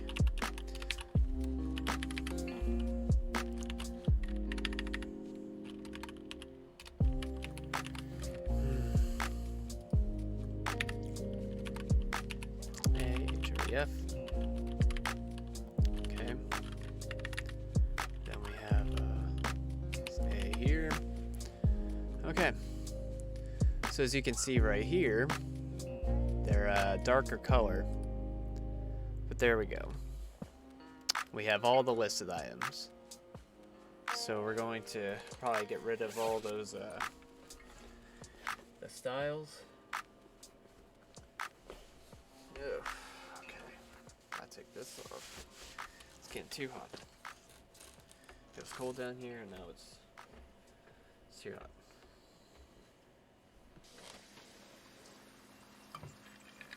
Okay.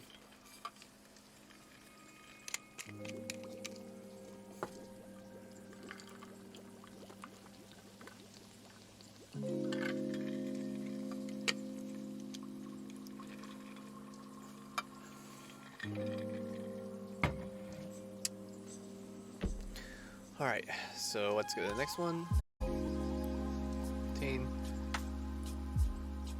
Target unordered list elements with the nav elements and use flexbox to evenly space the children. So, okay, so nav, unordered list, and then display flex. Okay. We should be good.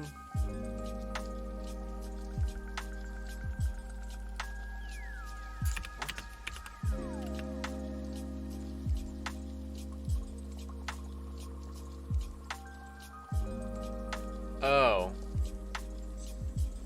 and use flexbox to evenly space the children. Okay.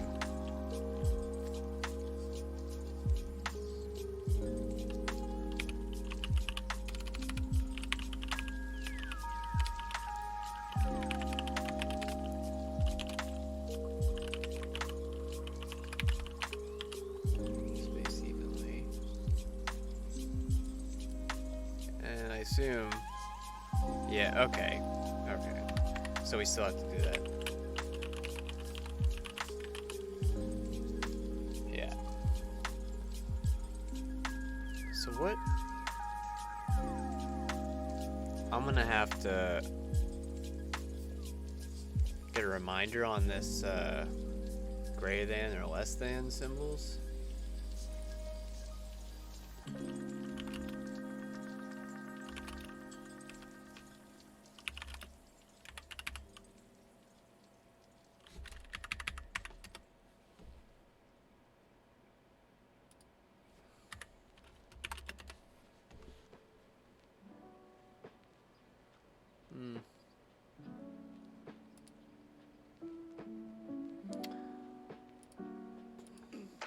Oh, I can tell.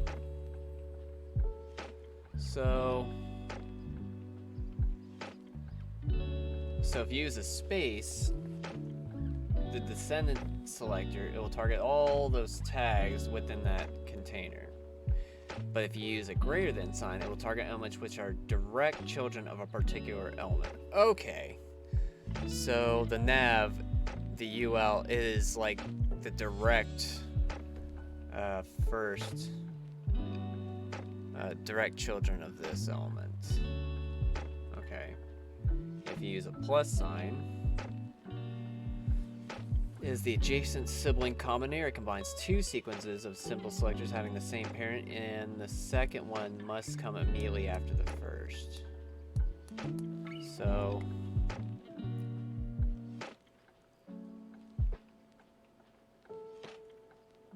within the P, after the div, if you add a plus and let's say a P, it would be the first P. It would be the first.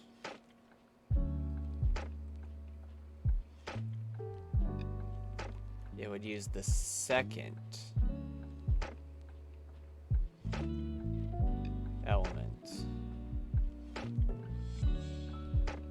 Similar to adjacent.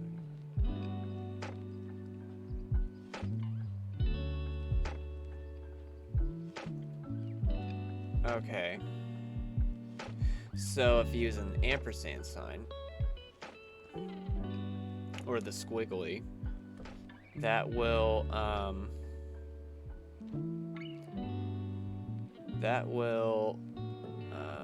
target this like a second and third element, or all the elements after except for the first one. Okay. So I think I get it now. So this right here, this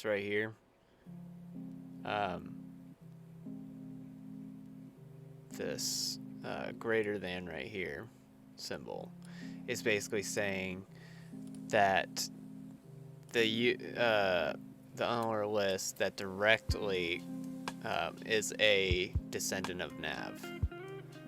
So if you look in here within the nav, you have this unordered list. Oh, oops. So we'll go ahead and check that off. Alright, and then we need to use a form for the users to submit answers.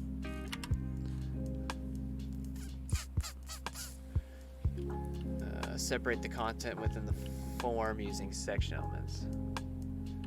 With 3 nested section elements, so form, and then action, and we'll put this. So it's basically making us, it's went over all this stuff enough that now we have to do it on our own. So now we will do a method, a submission method of post. So we'll send it, and then we will do a form. So when it submits, it's going to send it to this, and then it's going to use the method of posting to send.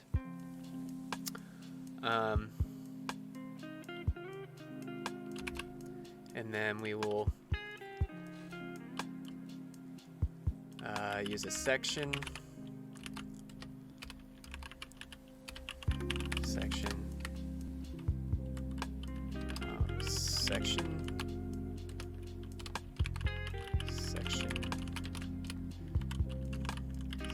I know I could have just went ahead and copy pasted, but it was kind of faster just to do that. So now we got all this right. So we have to look at, I have to remember this. So if you look up here, these are our nav elements. And just remember how we did that. How we had the navigation inside the header. We used the UL. We made an unordered list. We used flex to make it go in a row, and then we, used flex box to evenly space these to justify the content.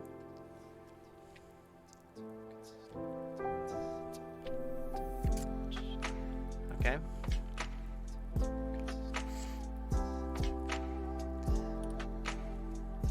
So to increase the page accessibility, the role attribute can be used to indicate the purpose behind an element on the page to assistive technologies.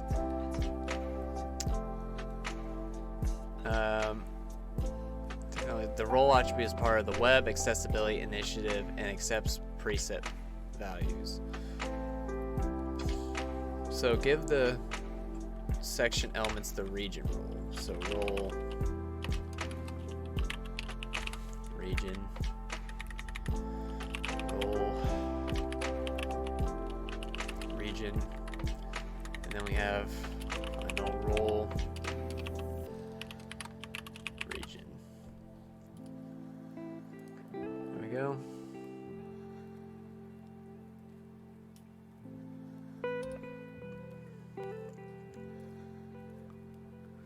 Every region role requires a visible label, which should be referenced by the ARIA. The ARIA labeled by attribute. So ARIA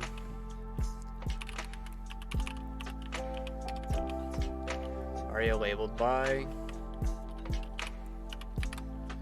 student info. So ARIA labeled by, and then HTML questions, and then ARIA labeled by CSS questions. Then within each one, nests one H2 element with an ID matching the corresponding. Okay. So it's pretty much just giving the label for it, which, like, it's pretty much just adding like a label to a input element. So in the section, we add an H2,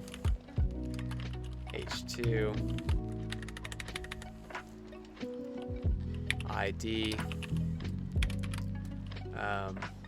student info,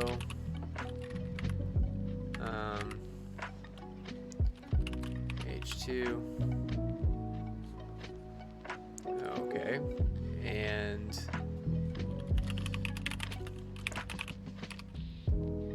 student info, H2 with ID, HTML questions,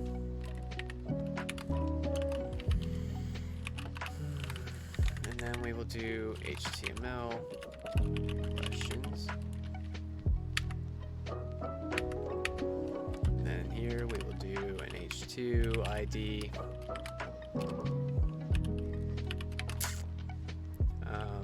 CSS, questions,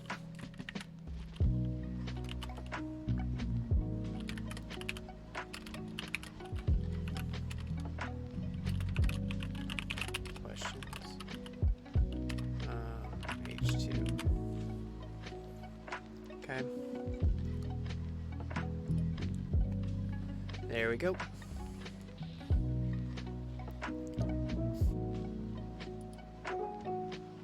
We got that. So typeface plays an important role in the accessibility of a page. Some fonts are easier to read than others, and this is especially true on low resolution screens. Change the font for both the H1, so H1 and H2 elements to font family Verdana, and use another website font, so sans serif. as a fallback. Okay.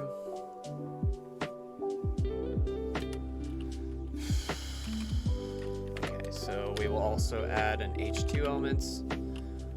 To make these distinct, we will add a border.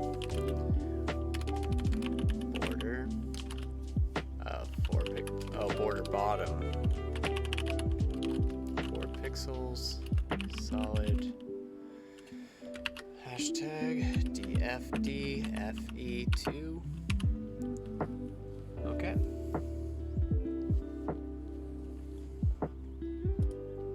Check.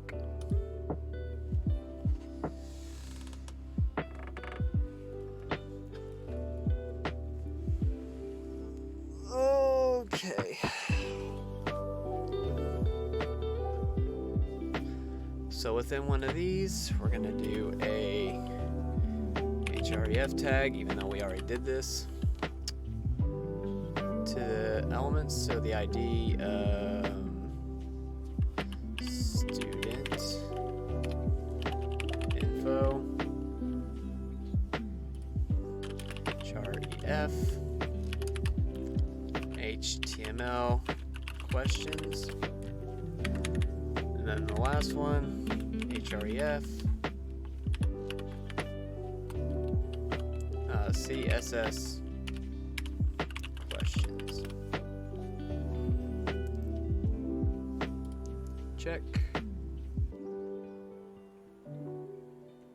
Oh, right, we have to put in, so in here, there. So this tells us that we're going to select the ID as a reference. So if you put like a dot, that means class, obviously, for selector. For IDs, they are the hashtag value. So there we go. And as you can see at the top here, we got these blue. We'll be changing how those styles are looking. Filling out the content of the quiz below student info, add 3 div elements of the class of info. Div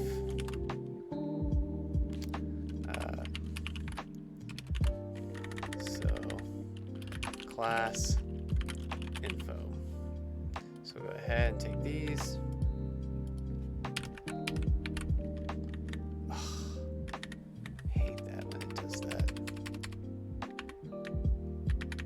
Does like the auto indents.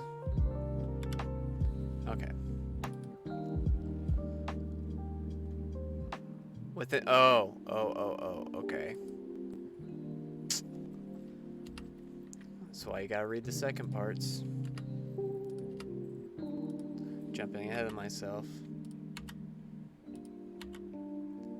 I don't know if it's just because I'm a little tired or what. So we will do a label element with 1 input element.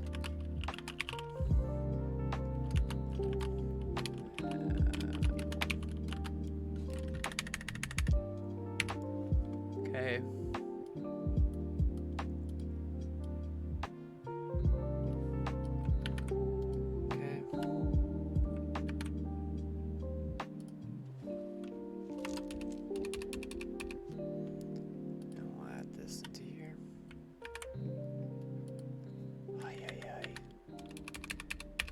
Okay.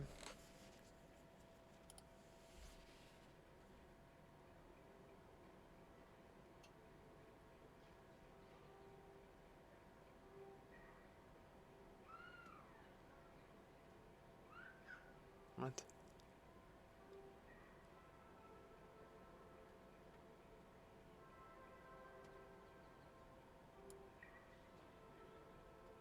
Okay.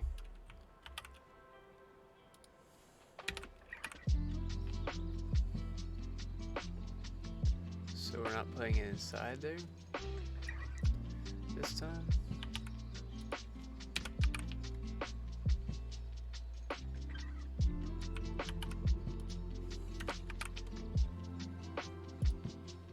There we go.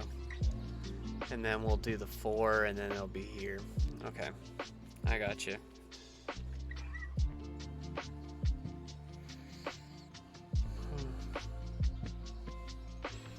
Okay. So it's important to link each element or input to the corresponding label element. This provides assistant technology users with a vital visual reference to the input, giving the label 4 attribute, yep, and an ID for the input.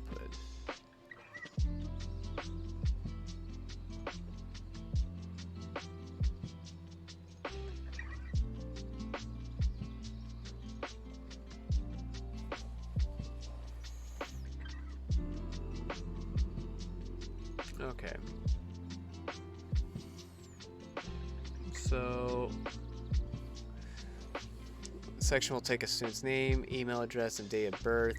Give the label elements appropriate for as well as text content. Then link the input elements to its corresponding label elements. So, okay. So, okay, ID.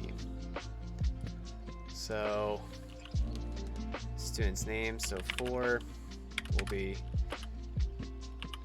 student name. This will be 4 student email, and then this will be 4 student date.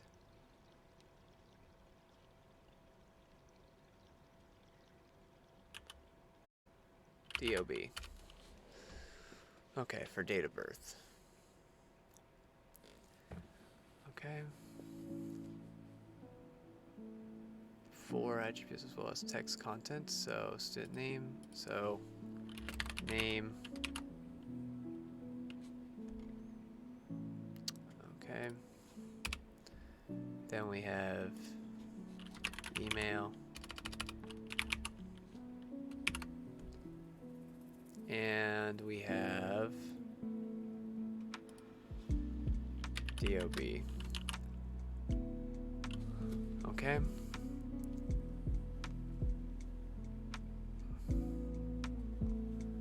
All right. So now we will get the type. Well, we gotta do the ID. So the ID of student name,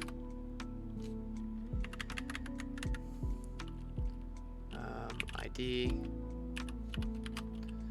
student email,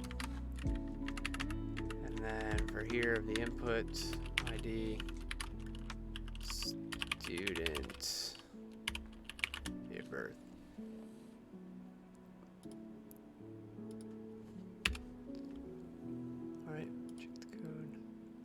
There we go. I didn't want to put anything else in there because it might just tell me that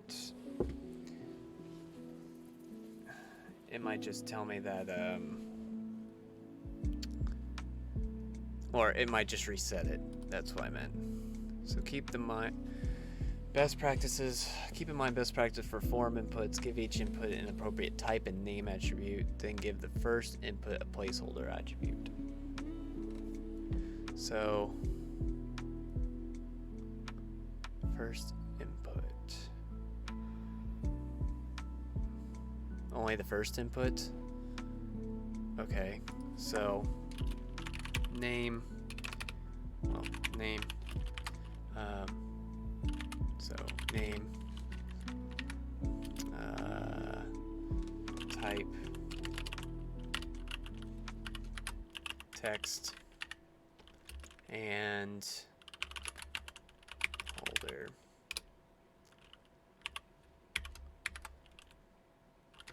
Full name. Okay. And then we'll go over here and we'll do the same for this one. So name, email, type, email. Don't need a placeholder, I guess, for that one. And name, DOB, date, and then type would be, I believe it's date. There we go. Alright. There we go. See? Alright, so go to the next challenge. So even though you add a placeholder to the first input element in the previous lesson, this is actually not the best practice for accessibility. Too often users confuse the placeholder text with an actual input value. They think there's already a value in the input, which is true. Remove the placeholder text from the first, relying on the label being best practice. Okay. So placeholders are not actually the best because people think there's already something inside there. So that's why I only said the first one. Okay. 23.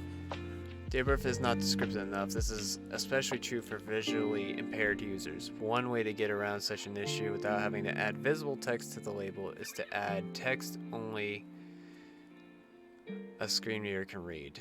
Append a span element with a class of SR only to the current text content of the third.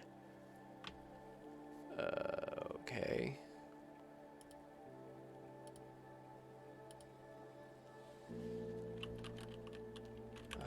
Okay, so span.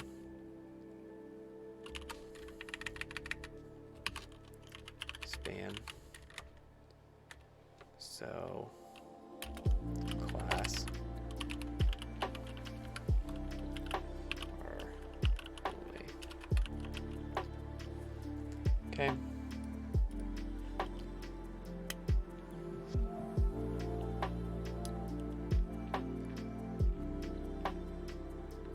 Oh, is it just okay, hold on a second. So we're not surrounding it. We're just putting it right after. There we go. Alright. Give me just a second. I need to grab something to eat real quick.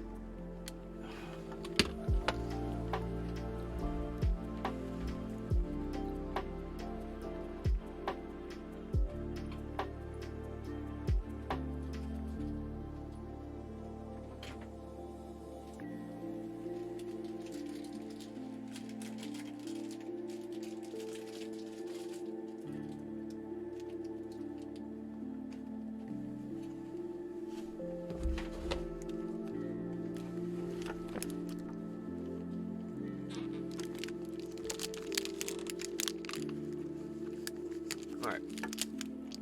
Man, sorry. I'm just really hungry. Okay. So, we completed that.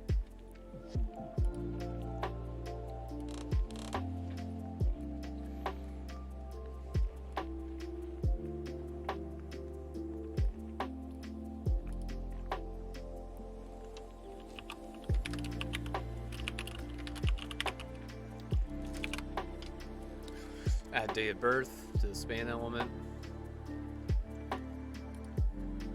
So I assume this will not be visible. Or it might be. The SR only text is still visible. There's a common pattern to visually hide text for only screen readers to read.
with text of incrementing numbers starting at 1.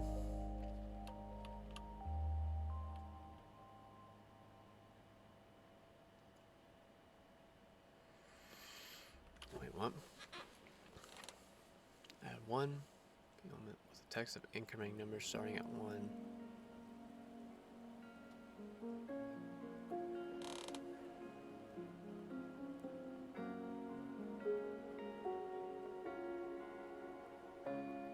Well,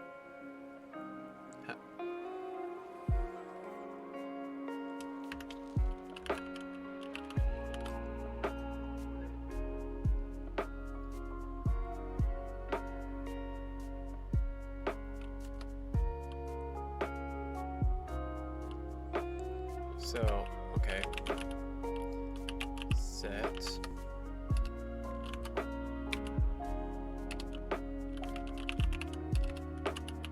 So we have a field set, another field set, and then it wants a question class with question.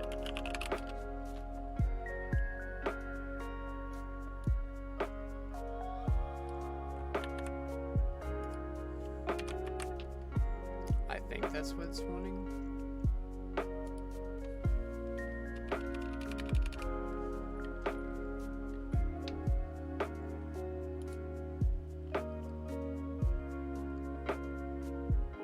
Oh, well, that's what I thought, but wasn't sure. Okay. So there's the first, there's the second question.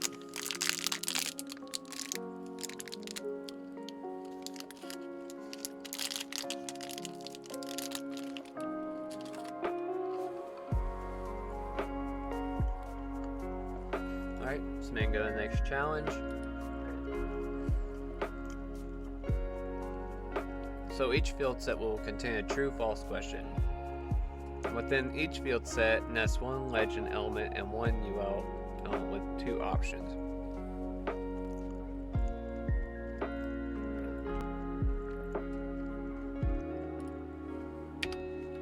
Okay.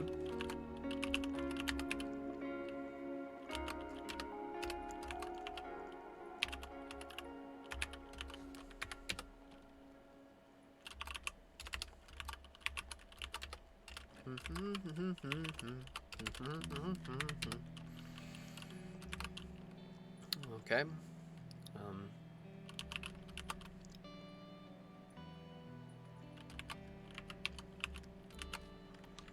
then we'll add another one. So li / li. Okay.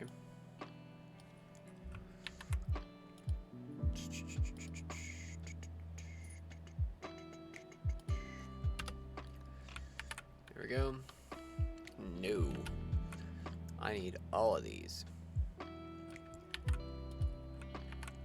There we go. Okay. We did that. Should nest one within the first fields.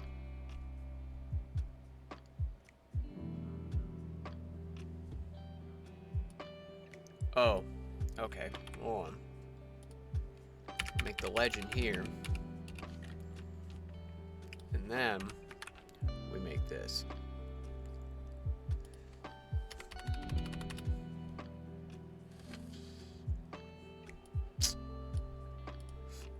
I see now.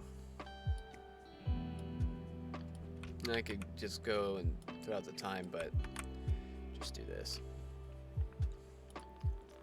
There we go. Honestly, I'm not gonna lie, I forgot about that legend tag when we were doing our last project.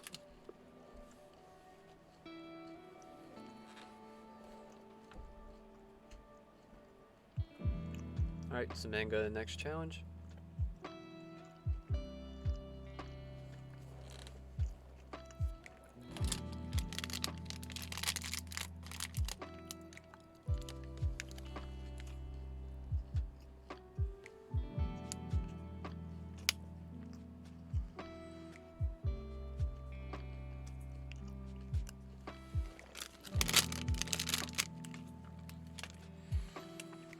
All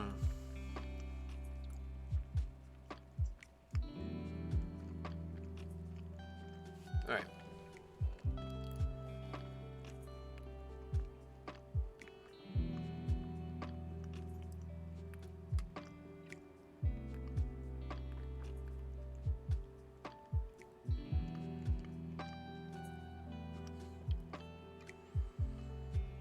So give each field set an adequate name attribute. Then give both unordered lists a class of answers list.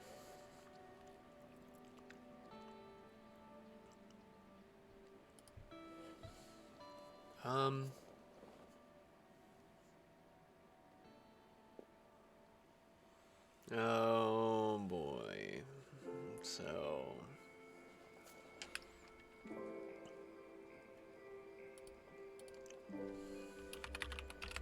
name,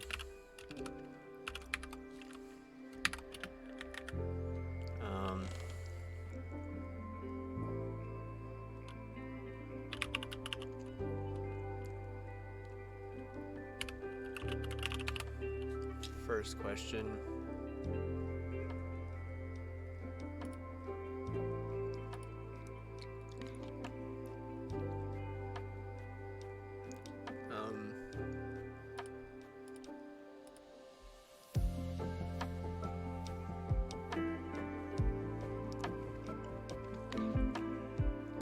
Yeah, I could do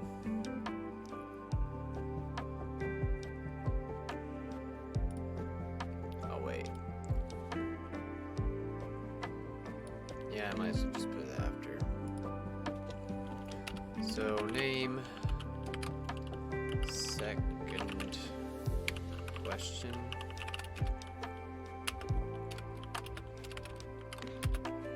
Okay. And then the unordered list. Let's have a class of answers list.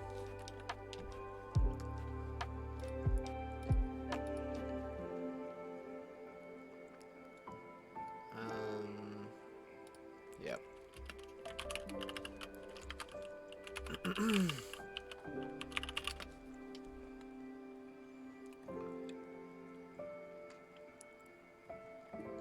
In the legend, we will have first, true,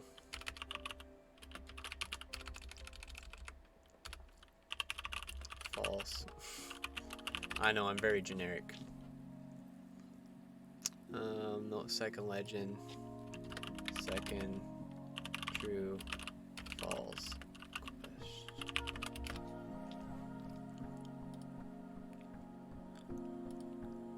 So I will put an H dash just to make it stand out. Second question. Okay.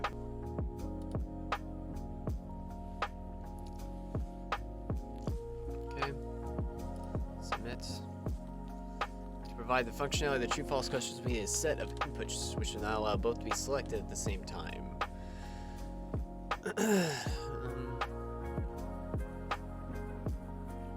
Okay. So here we need a label, and we need an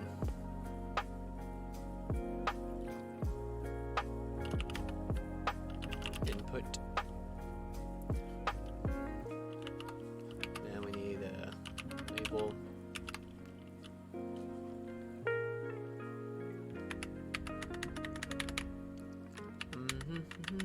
We got the label, input,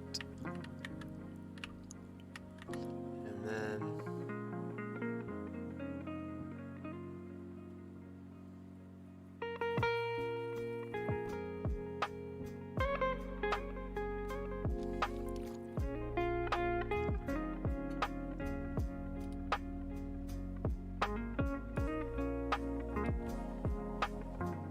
okay, and we have to make the type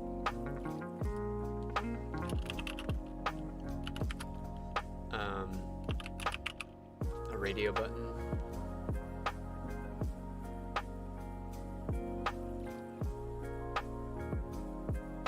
Okay, there we go. So we'll do this.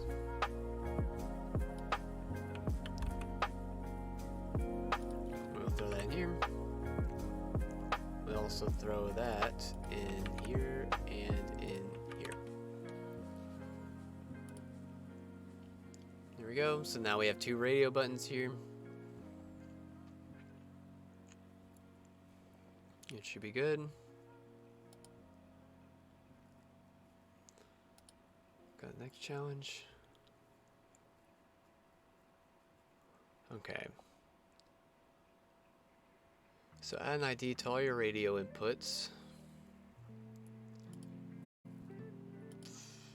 Okay. ID.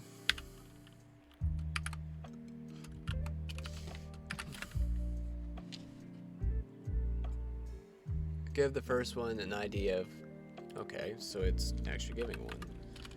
Q1, nope, Q1, nope, Q1 dash A1.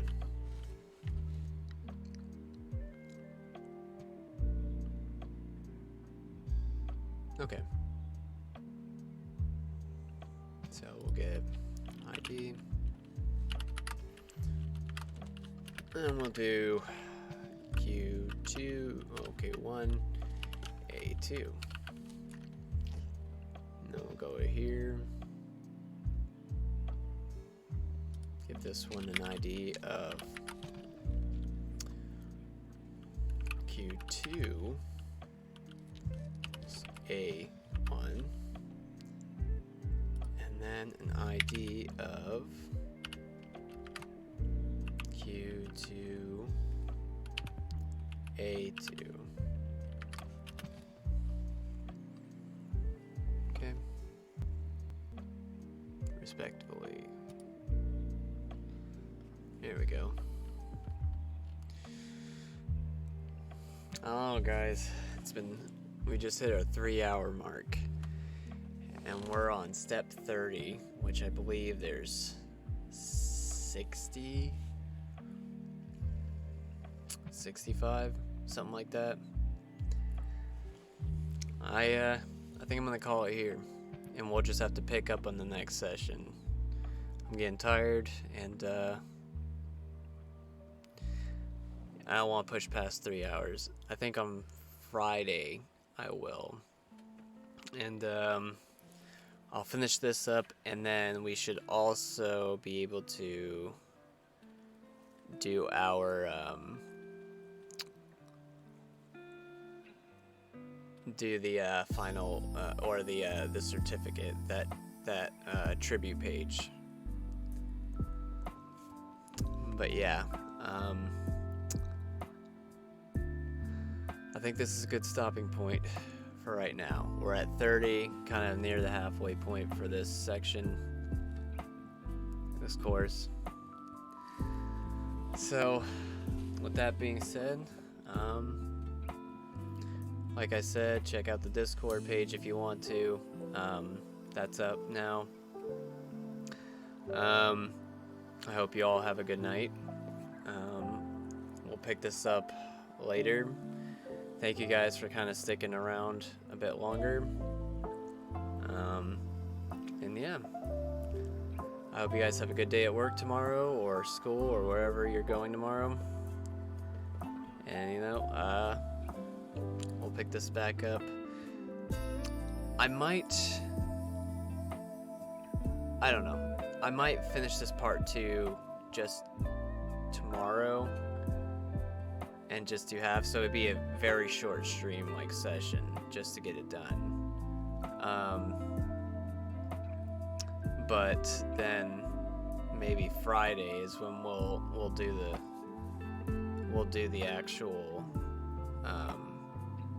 project, or just depending on how I feel tomorrow, we could just do it all on Friday. But we'll have to see what happens. So, all right. Appreciate you guys. Thank you for stopping by. You guys have a good night, have a good rest, and I will see you in the next session. Alright, have a good night.